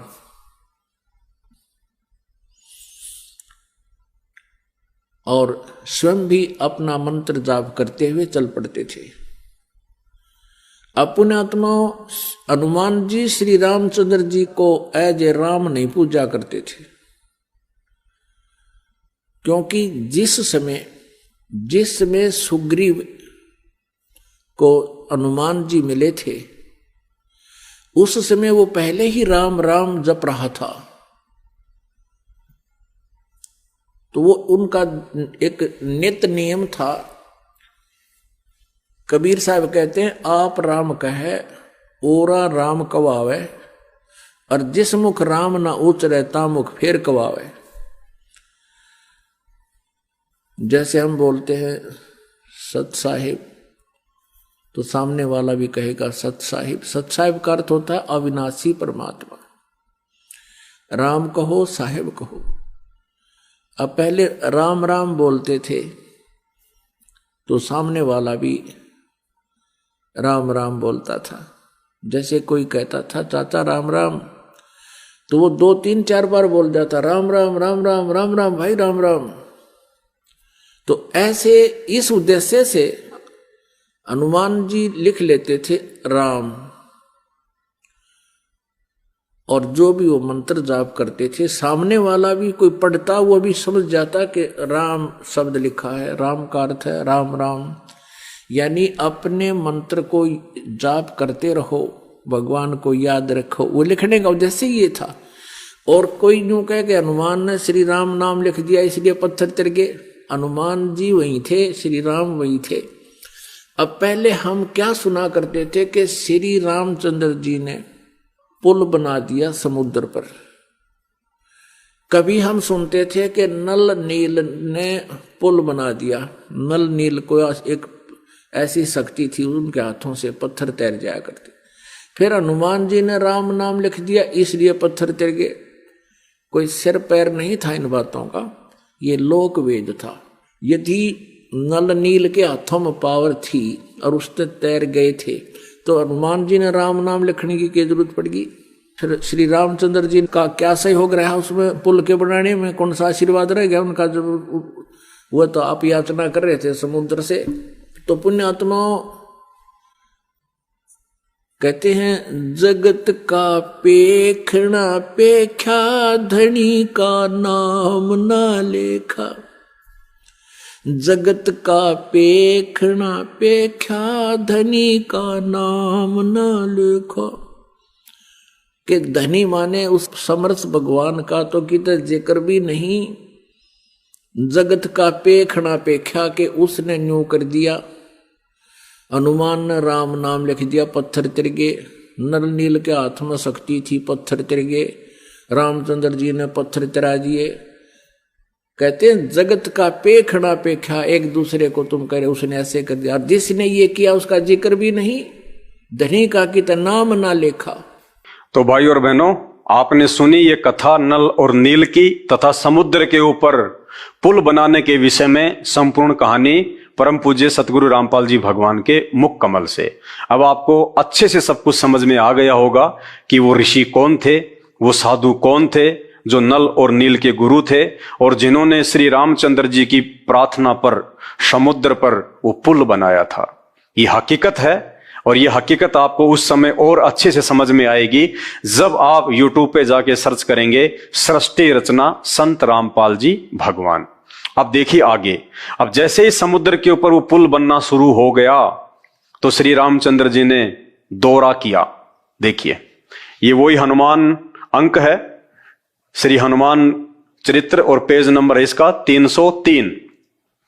विशाल समुद्र पर 100 योजन लंबा और 10 योजन चौड़ा सुविस्तृत सेतु निर्मित हो जाने पर लीला विहारी भगत वत्सल प्रभु श्री राम ने चकित होकर वानरों से पूछा, अरे ये पत्थर पानी पर कैसे तैरने लगे। देखिए पुल का काम जब पूरा हो गया और श्री रामचंद्र जी जो अपनी स्त्री वियोग में व्याकुल थे, एकांत में वो बैठे रहते थे मायूस उदास, और जब मुनिंदर ऋषि जी के आशीर्वाद से पूरी सेना ने मिलकर समुद्र पे इतना लंबा चौड़ा पुलिया बना दिया, उसके बाद में लोगों ने रामचंद्र जी से कहा कि भगवान पुल बनके तैयार है, आइए। तो श्री रामचंद्र जी आश्चर्यचकित होकर, क्या पुल तैयार हो गया, वो देखने के लिए गए और वो क्या बोले। भगत वत्सल प्रभु श्री राम ने चकित होकर वानरों से पूछा, अरे ये पत्थर पानी पर कैसे तैरने लगे। श्री रामचंद्र जी आश्चर्यचकित होकर पूछ रहे हैं, क्या पुल बन गया, कैसे बना। और जाके देखा तो बड़े बड़े पत्थर, बड़े बड़े वो शिलाखंड पानी पर तैर रहे हैं। तो श्री रामचंद्र जी कह रहे आश्चर्यचकित होकर, ये लिखा हुआ है, 50 वर्षों से लिखी हुई है पुस्तक है, हनुमान अंक गीता प्रेस गोरखपुर से। और आपको पता है कि गीता प्रेस गोरखपुर केवल जो प्रमाणित बातें होती हैं उन्हीं को छापता है। तो आश्चर्यचकित होकर श्री राम ने पूछा, अरे ये पत्थर पानी पर कैसे तैरने लगे।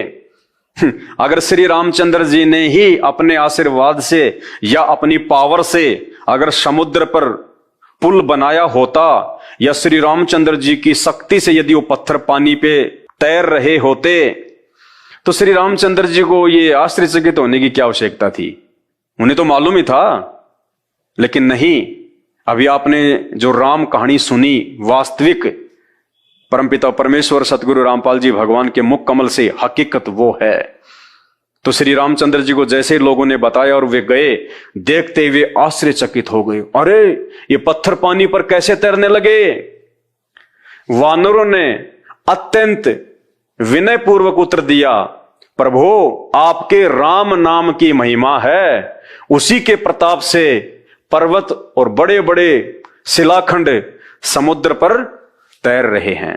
वो वानर जिनको पता ही नहीं था, जिस समय वो चर्चा हो रही थी मुनिंद्र ऋषि के साथ में, क्योंकि आम सेना को थोड़ी ना कोई उनके पास में आने देगा, वहां तो मुखिया थे, मैन। वानरों ने अत्यंत विनय पूर्वक उत्तर दिया, प्रभु आपके राम नाम की महिमा है, उसी के प्रताप से ये पर्वत और बड़े बड़े शिलाखंड समुद्र पर तैर रहे हैं।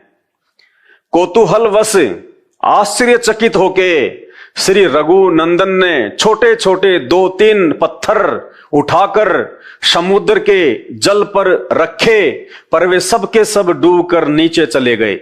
तब श्री रामचंद्र जी ने क्या किया?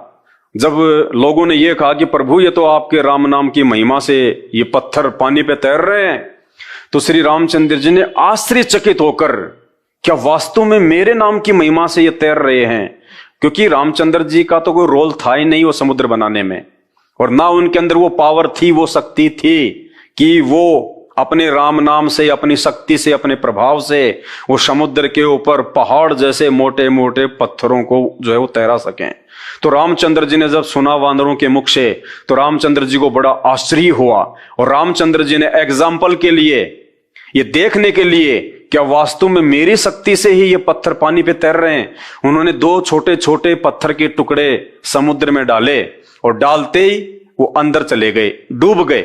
कौतूहलवश श्री रघुनंदन ने छोटे छोटे 2-3 पत्थर उठाकर समुद्र के जल पर रखे, पर वे सब के सब डूबकर नीचे चले गए। तब प्रभु ने कहा, यह कैसे संभव है? मैं स्वयं इन पत्थरों को अपने हाथों से छोड़ रहा हूं, किंतु ये पानी पर तैरने के बजाय डूबते जा रहे हैं। रामचंद्र जी खुद चक्कर में पड़ गए कि भाई मैं तो खुद अपने हाथ से छोटे छोटे पत्थर पानी में डाल रहा हूं और वो भी डूब रहे हैं, ये बड़े बड़े पत्थर कैसे तैर रहे हैं? लेकिन वो तैर कैसे रहे थे, ये तो आपने संत रामपाल जी के मुख कमल से अभी सुना। ये देखकर भालू वानर एक दूसरे का मुंह देखने लगे। अब वो बंदर और भालू भी आश्चर्य में पड़ गए कि यार ये छोटे छोटे पत्थर श्री रामचंद्र जी हमारी आंखों के सामने पानी में डाल रहे हैं और पानी के अंदर जा रहे हैं, फिर ये बड़े बड़े पत्थर कैसे तैरने लगे? वानर भालू एक दूसरे का मुंह देखने लगे, किंतु उसी समय परम प्रभु श्री राम नहीं है। परम प्रभु वो थे जिन्होंने वहां मुनिंद्र ऋषि के रूप में आके उनको आशीर्वाद दिया था समुद्र पे वो पुल बनाने का। वो है वो परम प्रभु आदि राम। उसी समय परम प्रभु श्री राम के अनन्य भगत पवन कुमार ने हाथ जोड़कर उत्तर दिया। अब श्री रामचंद्र जी ने सबके सामने राम की इज्जत रखी। उनको झूठ बोलना पड़ा हनुमान जी को कि श्री रामचंद्र जी की इज्जत सबके सामने बनी रहे। क्या कहा हनुमान जी ने? स्वामी आप जिसे अपने कर कमलों से छोड़ देंगे वह तो सहज ही डूब जाएगा, आपके बिना प्राणी की गति कहां है। श्री राघवेंद्र मुस्कुरा उठे। तो भाइयों और बहनों, ये राम कहानी है समुद्र के ऊपर वास्तव में पुल बनने की। वास्तव में वो पुल श्री रामचंद्र जी ने नहीं बल्कि उस आदि राम ने, जो मुनिंद्र ऋषि के रूप में त्रेता युग में आए हुए थे, जिन्होंने नल और नील को शक्ति प्रदान की थी, लेकिन उन्होंने जिस समय शक्ति का वो प्रदर्शन करना चाहा उनको अभिमान हो गया था, उनको अहंकार हो गया था और उन्होंने अपने गुरुदेव भगवान को याद किए बिना अपनी शक्ति का वहां पे वो प्रदर्शन शुरू कर दिया, जिस कारण से परमात्मा के विधान अनुसार वो शक्ति उनके हाथों में नहीं रही। और उस परमपिता परमेश्वर आदि राम ने, कबीर देव ने, जो आज धरती पर संत रामपाल जी के रूप में प्रकट हैं, उन्होंने श्री रामचंद्र जी का पुल बनवाया था। और ये पुल बनवाने के पीछे एक बहुत बड़ी कहानी है। श्री रामचंद्र जी यानी श्री ब्रह्मा विष्णु महेश के पिता, ये काल, ये शैतान, इन्होंने उस परमात्मा से एक वचन लिया था। जब आप YouTube पे जाके सर्च करेंगे सृष्टि रचना, तब आपको उसमें पता चलेगा कि उस काल ने उस शैतान से उस परमपिता परमेश्वर आदि राम कबीर जी से क्या वचन लिया था। एक वचन लिया था कि जब मेरा पुत्र विष्णु त्रेता युग में राम रूप में जाएगा और उसकी पत्नी को रावण उठा के ले जाएगा, उस समय अपनी पत्नी को वापस लाने के लिए समुद्र पे वो पुल बनाना चाहेगा, लेकिन पुल नहीं बनेगा। हे परमात्मा, हे प्रभु, उस समय आप मेरे पुत्र रामचंद्र जी की वो पुल बनाने में सहायता करना। तो अपने उस वायदे के अनुसार वो कबीर परमात्मा, वो आदि राम मुनिंद्र ऋषि के रूप में त्रेता युग में आए थे। और उस समय आपने अभी जो संत रामपाल जी भगवान के मुख कमल से सुना, इस कहानी के तहत, उस वायदे के तहत उन्होंने समुद्र पे जाके श्री रामचंद्र जी के लिए वो पुल बनाया। और इससे पहले का एक किस्सा है, आपको बताते हैं। वो परमात्मा हनुमान जी को पहले भी मिले थे, क्योंकि हनुमान जी को अहंकार हो गया था कि श्री रामचंद्र जी का सबसे बड़ा मैं सेवक हूं और जो काम श्री रामचंद्र जी का मैं कर दूंगा वो कोई नहीं कर पाएगा। कब? जब सीता जी की खोज करने का समय आया तो श्री हनुमान जी लंका चले गए, माता सीता का वो एड्रेस निकाल के लाए। वापस आते समय उनको प्यास लगी तो एक ऋषि के आश्रम में वो नीचे उतरे और उनके हाथ में जो वो मुद्रिका थी, जो सीता जी ने उनको अंगूठी दी थी, उनको भय था कि अंगूठी कहीं मेरे से जो है गुम ना हो जाए। अगर अंगूठी कहीं गुम हो गई तो श्री रामचंद्र जी मेरे ऊपर यकीन नहीं करेंगे कि वास्तव में सीता जी लंका में ही है। तो देखिए, आपको इसी पुस्तक से दिखाते हैं। ये वही पुस्तक है, श्री हनुमान अंक रघुपति प्रिय भगत वात जातम नमामि। इसका पेज नंबर है ये 292 हनुमान अंक का। और इसमें क्या लिखा हुआ है? श्री आनंद जी ने यानी हनुमान जी ने मात्र प्रदत्त यानी माता जी के द्वारा दी गई अंगूठी, चूड़ामणि और मुद्रिका अत्यंत आदर पूर्वक ले ली और माता के परम पावन चरणों में प्रणाम कर लौट पड़े। हनुमान जी उछलकर समुद्र तटवर्ती गिरी शिखर पर चढ़ गए। पर्वत उनका वेग सहन न कर सका, चूर्ण हो गया। उसी समय लोक पिता माने यानी ब्रह्मा जी ने श्री हनुमान जी के द्वारा लंका दह के विस्तृत विवरण से पूर्ण एक पत्र श्री राम को देने के लिए हनुमान जी को दिया। श्री रामदूत चतुरानन का पत्र एवं माता जानकी की चूड़ामणि और मुद्रिका लेकर समुद्र के ऊपर वेग पूर्वक उड़ते हुए चले। वे भयानक सिंहनाद करते हुए जा रहे थे। उत्तर दिशा में समुद्र के पार जाने पर वे नीचे उतरे। वहां उन्होंने भजन करते हुए एक मुनि को देखा। ये मुनि कौन था? ये वही मुनि था, मुनिंद्र ऋषि। परमात्मा दूसरा रूप बना के वहां पे एक तपस्वी के रूप में, एक महात्मा के रूप में, एक मुनि के रूप में वहां पे वो जो है विराजमान हो गए, जिन्होंने समुद्र पे श्री रामचंद्र जी का पुल बनवाने के लिए अपनी शक्ति से उन पत्थरों को हल्का किया था। वही परमात्मा एक मुनि के रूप में वहां पे आश्रम में विराजमान हो गए। हनुमान जी ने उन विरक्त मुनि से कहा, मुनिवर, मैं भगवान श्री राम के आदेश अनुसार उनकी प्राण प्रिया जनक दुलारी का पता लगाकर समुद्र पार से आ रहा हूं। मैं तृष्णा विक्के से व्याकुल हूं, यानी मुझे प्यास लग रही है, कृपया कोई जलाशय बताइए। तपस्वी मुनि ने जप करते हुए अपनी तर्जनी अंगुली से जलाशय की ओर संकेत कर दिया। जब हनुमान जी तपस्वी मुनि को अपनी लंका यात्रा का विवरण सुना रहे थे, तब अपनी उपलब्धियों की स्मृति से उनके हृदय में बड़प्पन की भावना स्फुरण हो गई।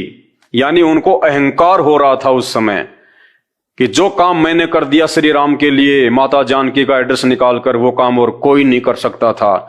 यानी उस मुनि को, उस परमात्मा को, वो तो अंतर्यामी थे, उन्हें पता चल गया कि हनुमान जी के अंदर अहंकार उत्पन्न हो गया है। और भगत में यदि अहंकार उत्पन्न हो जाता है तो वो भक्ति और भगवान की कृपा से कोसों दूर हो जाता है।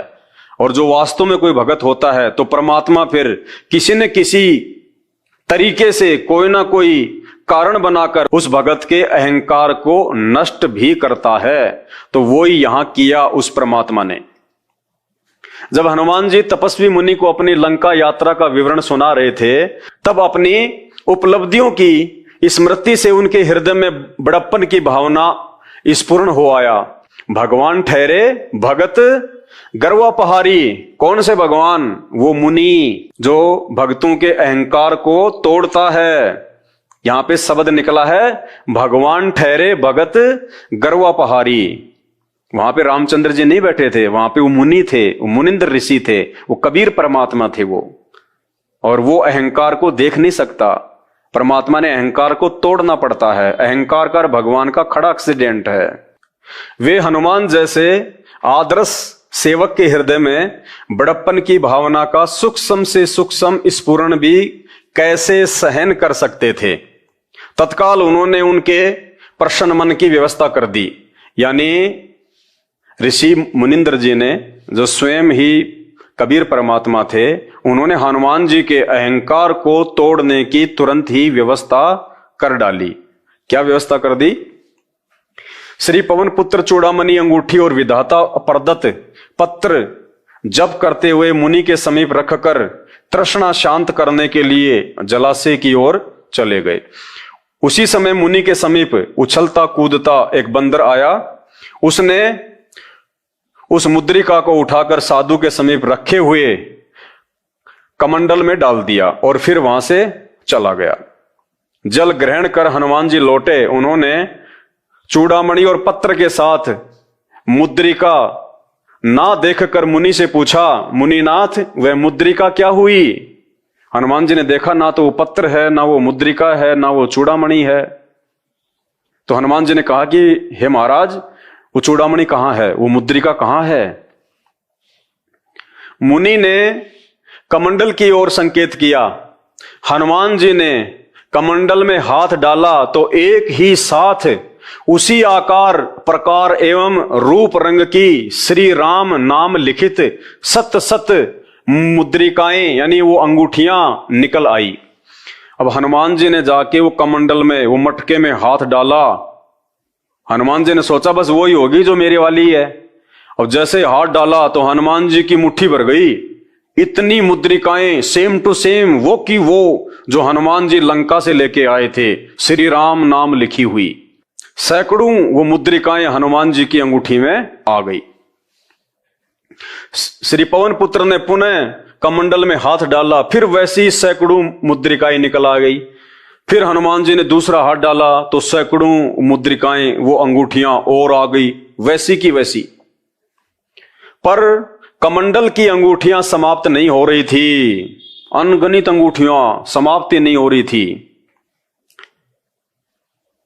उनकी लाई हुई अंगूठी कौन सी थी? महावीर अंजनावर्धन समझ न सके। हनुमान जी भी समझ नहीं सका कि मेरी वाली कौन सी है और जो बाकी हैं वो कौन सी है। सब एक जैसी, same to same, to copy.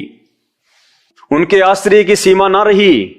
चकित श्री पवन नंदन ने मुनि से पूछा, मुनिराज इतनी मुद्रिकाएं कहां से आई और इनमें मेरे द्वारा लाई गई मुद्रिका कौन सी है? वयोवृद्ध मुनि ने उत्तर दिया, यानी परमेश्वर ने जवाब दिया, प्रत्येक अवतार में श्री सीता हरण के उपरांत जब जब राघवेंद्र सरकार ने यानी श्री रामचंद्र जी ने पवन कुमार को यानी हनुमान जी को उनका पता लगाने के लिए भेजा है, तब तब हनुमान ने लंका में सीता से मिलकर यहां अंगूठियां रखी हैं और बंदरों ने उनको उठाकर इस कमंडल में डाल दिया। इनमें तुम अपनी अंगूठी पहचान कर ले लो। परमात्मा ने क्या कहा जो मुनि रूप में थे कि जब जब विष्णु का श्री रामचंद्र रूप में अवतार हुआ है और उनकी पत्नी को रावण ने उठाया है, तब तब एक हनुमान हर बार सीता का एड्रेस निकालने के लिए जाता है, वापस यहीं आता है और यहीं ऐसे वो पानी पीता है और ये मुद्रिका यहां पे रख देता है और ये बंदर उठा के इस मटके में डाल देता है। अब भैया तेरी वाली कौन सी है, तू तेरी उठा और ले ले। तो हनुमान जी चक्कर में पड़ गए कि महाराज ये तो सब सेम टू सेम है, मालूम ही नहीं पड़ रहा। हनुमान जी का गर्वा यानी उनका अहंकार, वो घमंड नष्ट हो गया। जब हनुमान जी ने सुना ना कि तेरे जैसे तो कितने आली और कितने जाली हनुमान, तू पहली बार नहीं कर रहा ये काम, पता नहीं कितनी बार तो राम आली है यहां पे और हर बार फिर एक हनुमान आता है। वो हनुमान ऐसे ही माता सीता का पता निकाल के आता है और वही वास्तव में, क्योंकि अपनी आंखों से देख लिया हनुमान जी ने, उस मटके में गिनती नहीं इतनी अंगूठियां पड़ी हैं। इसका मतलब आज से पहले ना जाने कितने हनुमान आ गए, तेरी क्या औकात है। तब हनुमान जी का अहंकार नष्ट हुआ। हनुमान जी का अहंकार नष्ट हो गया। आश्चर्यचकित हनुमान जी ने मुनि से पूछा, मुनिवर आज तक कितनी बार श्री राम ने अवतार ग्रहण किया। अब ये लीला देख के आंखों के सामने हनुमान जी ने कहा कि हे भगवान, हे मुनिवर, आज तक कितनी बार श्री रामचंद्र जी का जन्म हो चुका है, वो कितनी बार आ चुके हैं, उनके अवतार हो चुके हैं, इनमें तो अंगूठियों की कोई गिनती नहीं है। मुनि ने उत्तर दिया, कमंडल से मुद्रिकाएं निकाल कर गिन लो। भगवान ने कहा कि इस कमंडल से, इस मटके से ये मुद्रिका निकाल निकाल के भाई आप ही गिन लो कि यहां पे श्री रामचंद्र जी का कितनी बार जो है वो जन्म हो चुका है, कितनी बार उनके अवतार हो चुके हैं। हनुमान जी अंजलि भर भर कर अंगूठियां निकालने लगे, किंतु उनका अंत नहीं हुआ। हनुमान जी जैसे योद्धा, हनुमान जी जैसे वीर पुरुष मुट्ठी भर भर के निकालने लगे, लेकिन अंत नहीं हुआ।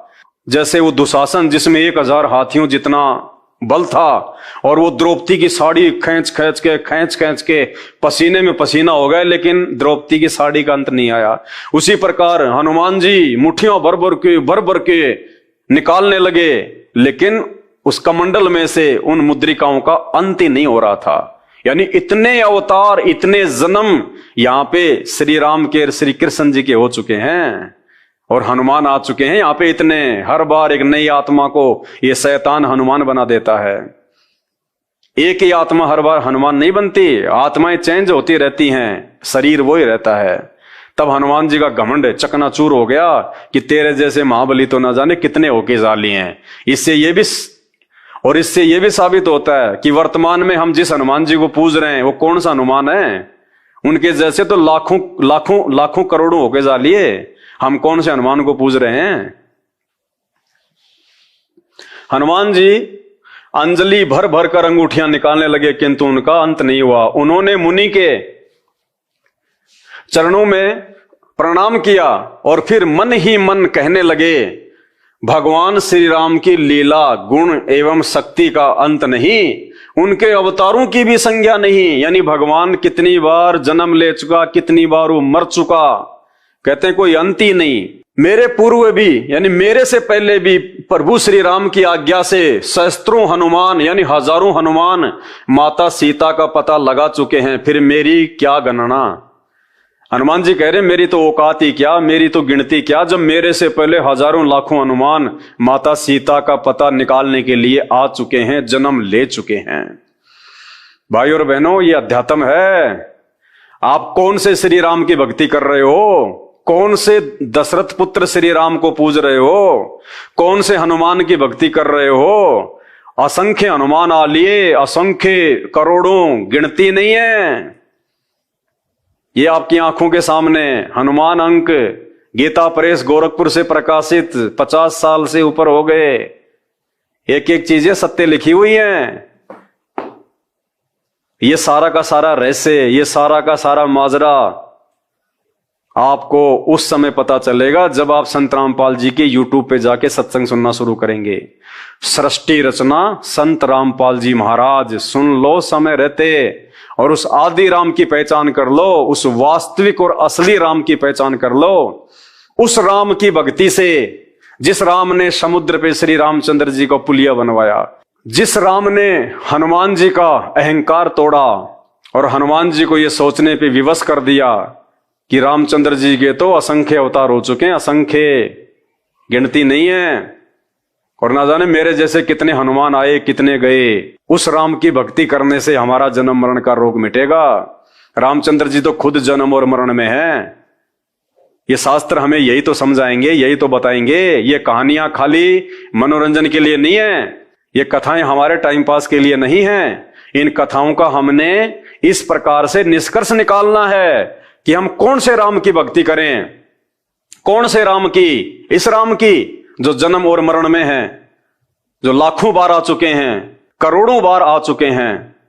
जब ये खुद जन्म और मरण में हैं, तो इनकी भक्ति से हमारा जन्म मरण का रोग कैसे कटेगा? हम 84 लाख योनियों में जाने से कैसे बचेंगे? इसीलिए तो श्री तुलसीदास जी ने 4 राम बताए हैं कि तुम्हारा जन्म मरण का रोग कौन से राम से कटेगा। सबसे ज्यादा शक्तिशाली और पावरफुल कौन सा राम है? एक राम दशरथ का बेटा, ये है वो दशरथ का बेटा श्री राम, जो करोड़ों बार आ चुका है जन्म और मरण में। एक राम घट घट में लेटा, एक राम वो आत्मा, और एक राम का जगत पसारा, इनका बाप ब्रह्मा विष्णु महेश का वो काल, वो शैतान, जिसको हम लोग निराकार कहते हैं। वो निराकार नहीं है, वो साकार है। ये सारे कुकर्म इन देवी देवताओं से, इन अवतारों से वो तीसरे प्रकार का राम करवाता है, शैतान, काल। और एक राम है सबसे न्यारा, वो सबसे न्यारा राम वो है जो शैतान का भी बाप है, जिसने श्री रामचंद्र जी का मुनिंद्र ऋषि के रूप में समुद्र पे वो पुलिया बनवाया, जिसने हनुमान जी का अहंकार तोड़ा, जिसने द्वापर में पांडवों की यज्ञ सफल करवाई। ना जाने कितने काम उस राम ने आके किए यहाँ पे, अपने वायदे अनुसार, अपने वचन अनुसार, जो वचन उस काल ने, शैतान ने सृष्टि रचना के समय उस राम से लिए थे। क्या होता है कि हनुमान जी ने, अब देखो, हीट एंड ट्रायल मेथड से सीता की खोज हुई। कोई पूर्व में ढूंढ रहा है, कोई पश्चिम में, कोई उत्तर में, कोई दक्षिण में तलाश कर रहे हैं, जैसे किसी की गाय गुम हो जा और ढूंढते ढूंढते किसी का हाथ लग जाए। ऐसे तो सीता की खोज हुई।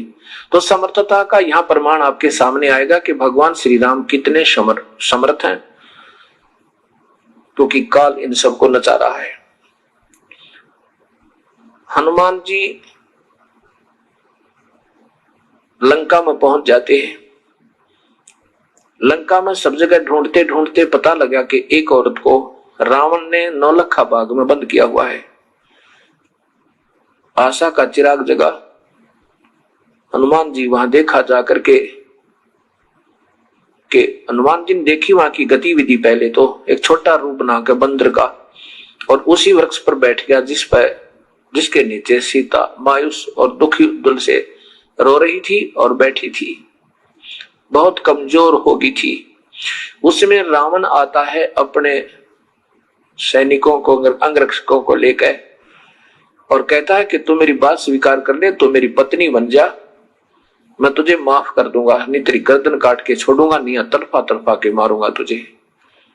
सीता ने कहा कि ये जान जा सकती है राक्षस, ये शरीर को तू छू नहीं सकता। काफी देर डरा धमका के चला जाता है। हनुमान ऊपर बैठा देख रहा है। कुछ देर के बाद हनुमान जी ने, जो श्री राम ने अंगूठी दी थी कि सीता इस अंगूठी से तेरा परिचय सही मानेगी, नहीं तो विश्वास नहीं करेगी, जिस पर श्री रामचंद्र लिखा हुआ था, खुदा हुआ था।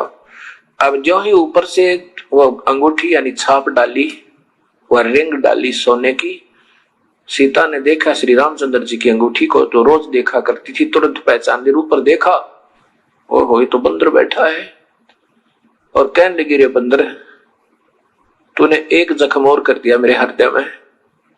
पहले तो यह महादुखी थी, मेरा अपहरण हुआ, ऊपर से वनवास था, और मेरे पति की मृत्यु की खबर लेकर आ गया तू, वो खा लिया किसी जंगली जानवरों ने। तब हनुमान जी नीचे आए, दुर्दशा देखकर कहने लगे, नहीं माता, उस त्रिलोकी नाथ को कौन मार सके, चिंता क्यों करते हो, मैं तो उनका भेजा हुआ एक संदेश वाहक हूं, मेरा हनुमान नाम है, और मैं उनका अनुचर हो गया हूं, मैं उनका सेवक हूं, और मैंने ये सब हालत आपकी देख ली है मां, और आपकी खोज होगी, अब तुरंत ही हम सेना लेकर आएंगे हमारे राम जी, और तुझे छुड़वा ले जाएंगे। सीता ने कहा, हनुमान जल्दी करना, मैं बहुत दुखी होकर रखी इन्होंने।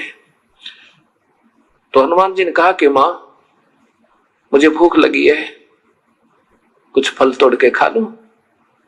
सीता ने कहा भाई ये दो जोड़ू हाथ तेरे थे, फल तोड़ के मत खा लिए भाई, नहीं तो मुझे ये जान से मार डालेंगे ये राक्षस।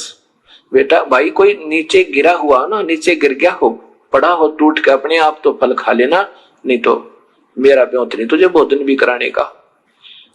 मेरी हिम्मत नहीं है इनको कुछ कह दूं, और तो फल तोड़ के खा लिया ना मेरे कोड़े मार लगाएंगे ये। ऐसे को गिरा हो नीचे तो भाई खा ले और फिर जाके संदेशा दे दे। हनुमान जी ने देखा कि देख राक्षस ने क्या हाल कर रखा, एक औरत के साथ ऐसा जुल्म। क्या वो नर मनुष्य होते हैं, वो योद्धा होते हैं जो औरतों को तंग करें राक्षस।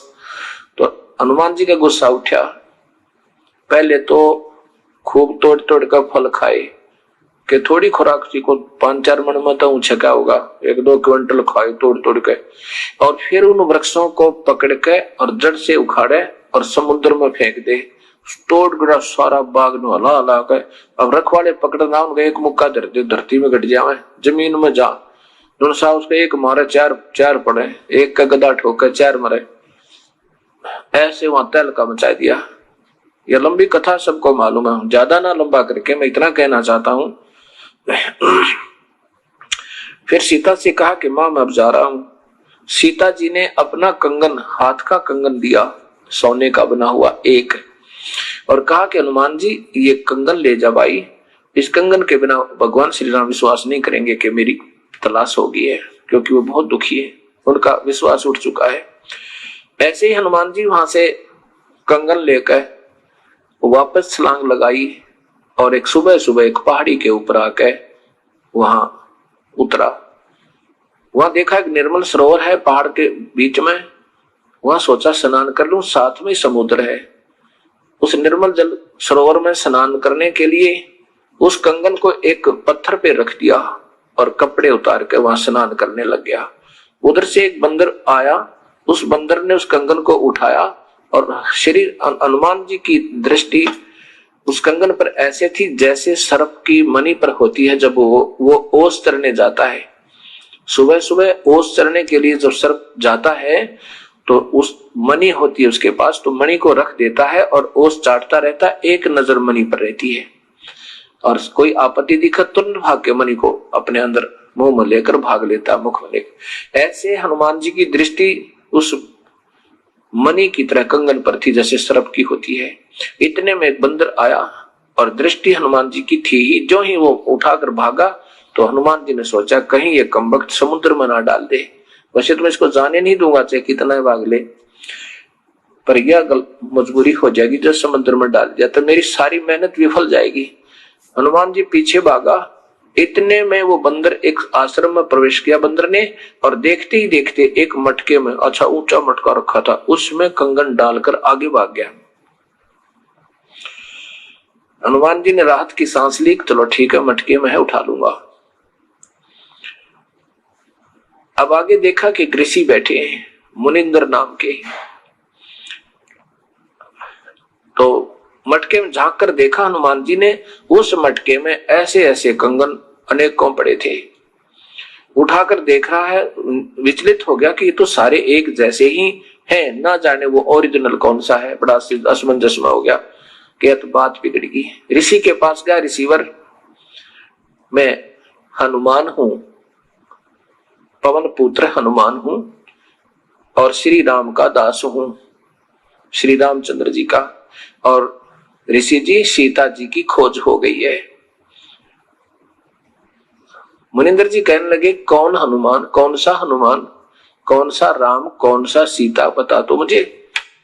तो हनुमान जी कहने लगे ऋषि जी आप कौन सी दुनिया में रहते हो, सारे जंगल में सबको मालूम है कि सीता का अपहरण हो गया, श्री राम की पत्नी अर्थात त्रिलोकीनाथ श्री राम की पत्नी सीता जी का अपहरण हो गया था, उसकी तलाश में करके आया हूं। तो महेंद्र जी ने पूछा मैं यही पूछना चाहता हूं कि कौन से नंबर का राम है ये श्री राम दशरथ पुत्र। अब हनुमान जी कहने लगे ये क्या बात कर रहे हो आप, नंबर क्या होते हैं, कहां नंबर होते हैं भाई हनुमान जी, बैठ जा तुझे बताता हूं। ये काल के जाल में फंसे हुए हो तुम सभी, और इस काल ने ये मेरी प्यारी आत्मा ये सभी यहाँ पर उलझा रखी है। पूरी कहानी सुनाई। हनुमान जी को कुछ बात स्वीकार हुआ, कुछ अस्वीकार हुआ। चिंता बनी हुई है कि मैंने जाके संदेशा देना है। कुछ सुना बातों को, कुछ नहीं सुना। फिर कहा कि ऋषिवर मुझे ये बता कि ये कंगन कौन सा है मेरा। मुनिंदर जी ने कहा कि आप कोई सा उठा लीजिए, वही तेरा होगा, वही वो सीता जी का वही कंगन होगा, उसमें कोई अंतर नहीं, बेसिक मिला लेना। फिर सारी कहानी बताई मुनिंदर जी ने कि मैं यहां बैठा हूं और ये रामचंद्र 30 करोड़ होकर जा रही है। 30 करोड़? हाँ, ये रामचंद्र तो 30 करोड़ हो लिया। तेरे जैसे हनुमान नई आत्मा आती है, अब आप अपनी मलाई खाकर चले जाओगे। शुभ कर्म है आपके, अच्छे भक्त आत्मा हो, सत भक्ति, क्योंकि पूर्ण काल की भक्ति आपको मिली नहीं। काल की भक्ति आप कर रहे हो, पूर्ण परमात्मा की भक्ति सही तुम्हें प्राप्त नहीं। तो ऐसे ही अपने मनुष्य जन्म को बर्बाद करके कुछ दिन स्वर्ग में रहोगे और फिर कुछ दिन अपने नरक भोग 84 में चले जाओगे। और नए युग में, त्रेता युग में नया तू होगा और नए और कितने की राम होकर जा रही है ये अवतार। और जितनी बार भी तुम आते हो ऐसी घटना घटती है, और यही हनुमान आते हैं और मैं वो ये कंगन इसमें डाल जाते हैं। तो हनुमान जी ने कहा कि एक कंगन तो जैसे आप कह रहे हो कि ले जाइए वही होगा, एक कंगन तो हर बार हनुमान ले ही जाता होगा, फिर इस मटके में कहां से आ गए वो। कबीर साहब ने कहा कि इसमें मेरी शक्ति काम करती है। मैंने इसमें एक ऐसा आशीर्वाद दिया कि इसमें डुप्लीकेट कॉपी जो की तो बना दिया ओरिजिनल जैसी। एक कटोरी उठाई, साहिब ने कांसी की और उसमें डाल दी। डालते 2 होगी, एक जैसी कप बिल्कुल सेम टू सेम। अब देख पहचान ले कोई सी ने। ऐसे ही इस बंदर के यहां डालते ही इसमें 2 कंगन बन जाते एज इट इज, और एक आप ले जाओ। ऐसे ही वो हनुमान एक ले जाता, एक इसमें रह जाता। ये 4 काउंटिंग, ये यादाश्त के लिए, ये गिनती के लिए यहां रख लेता हूं। और हनुमान जी भक्ति करते ढंग दबाई, विधिवत साधना करो। ये निरंजन ब्रह्म तक की साधना था, शंखों बार कर ली तूने।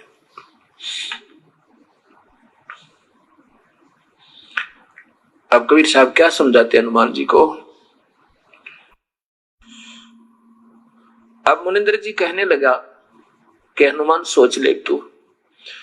हनुमान जी ने कहा कि देखो ऋषि जी, ठीक है आप कह रहे हो तो कुछ तो सत्य होगा, लेकिन मेरी बुद्धि स्वीकार नहीं करी, क्योंकि मैं हमने कभी सुना ही नहीं।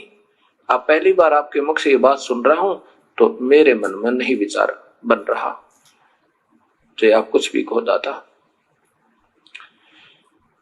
और अब मुझे बहुत देर हो रही है, मैं जा रहा हूं। मैं तो श्री राम से ज्यादा किसी को नहीं मानता। चले गए जी, एक कंगन लेकर चले गए।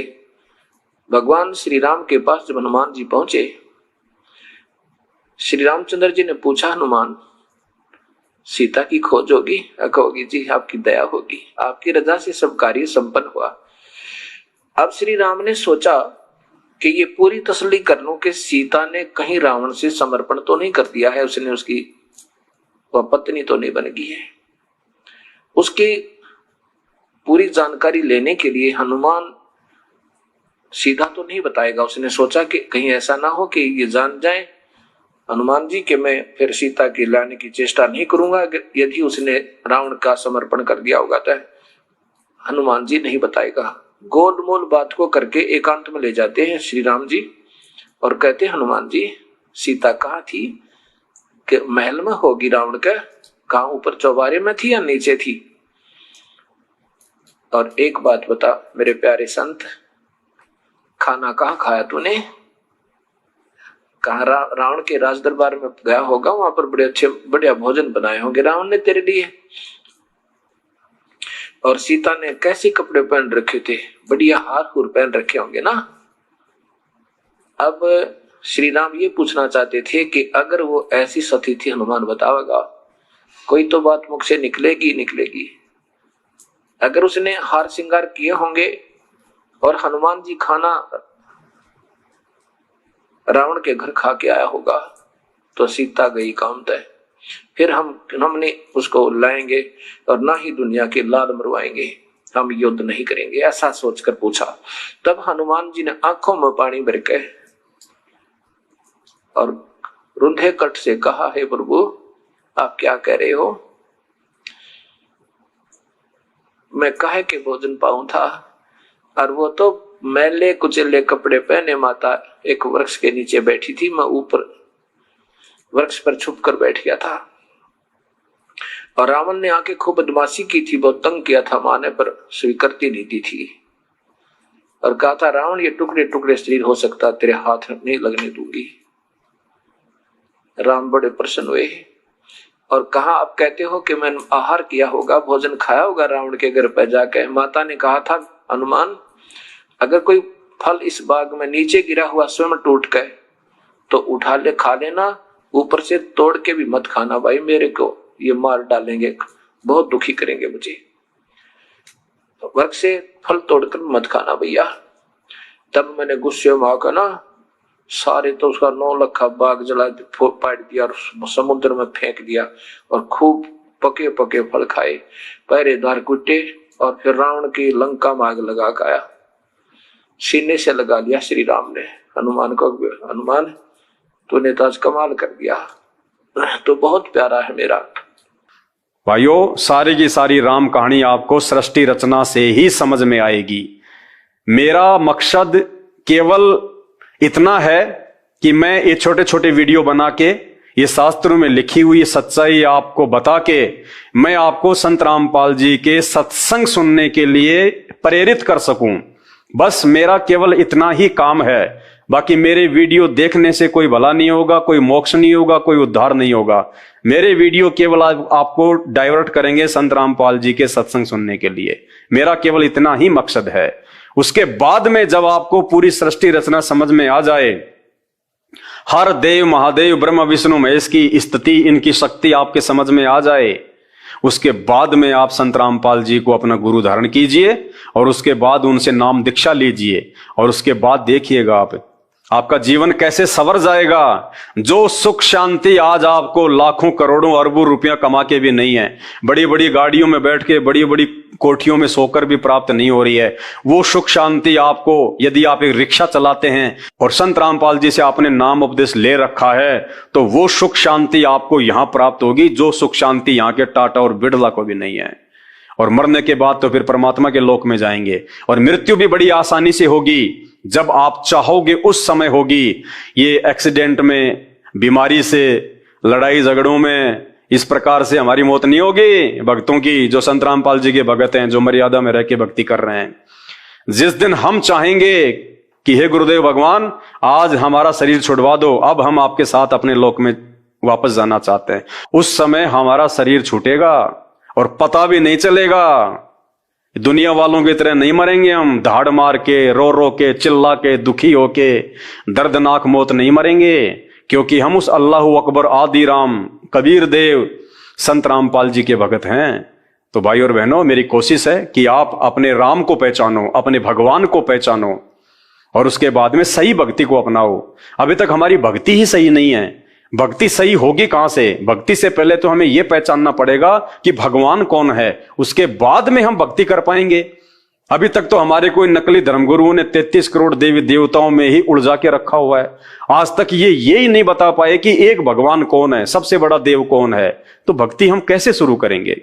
तो आज संत रामपाल जी ने, उस आदि राम ने स्वयं ही एक साधु के रूप में आके, संत रामपाल जी के रूप में आके सबसे पहले हमारे को इन शास्त्रों के माध्यम से यही समझाना चाहा है कि एक भगवान कौन है, वो राम कौन है। उसके बाद फिर तुम भक्ति शुरू करो, फिर देखना जीवन जीने का आनंद। तो आज के वीडियो में केवल इतना ही। वीडियो को शेयर करें सभी भाई बहनों को। एक बार पुनः सत साहिब, बंदी छोड़ सतगुरु रामपाल जी भगवान की जय हो।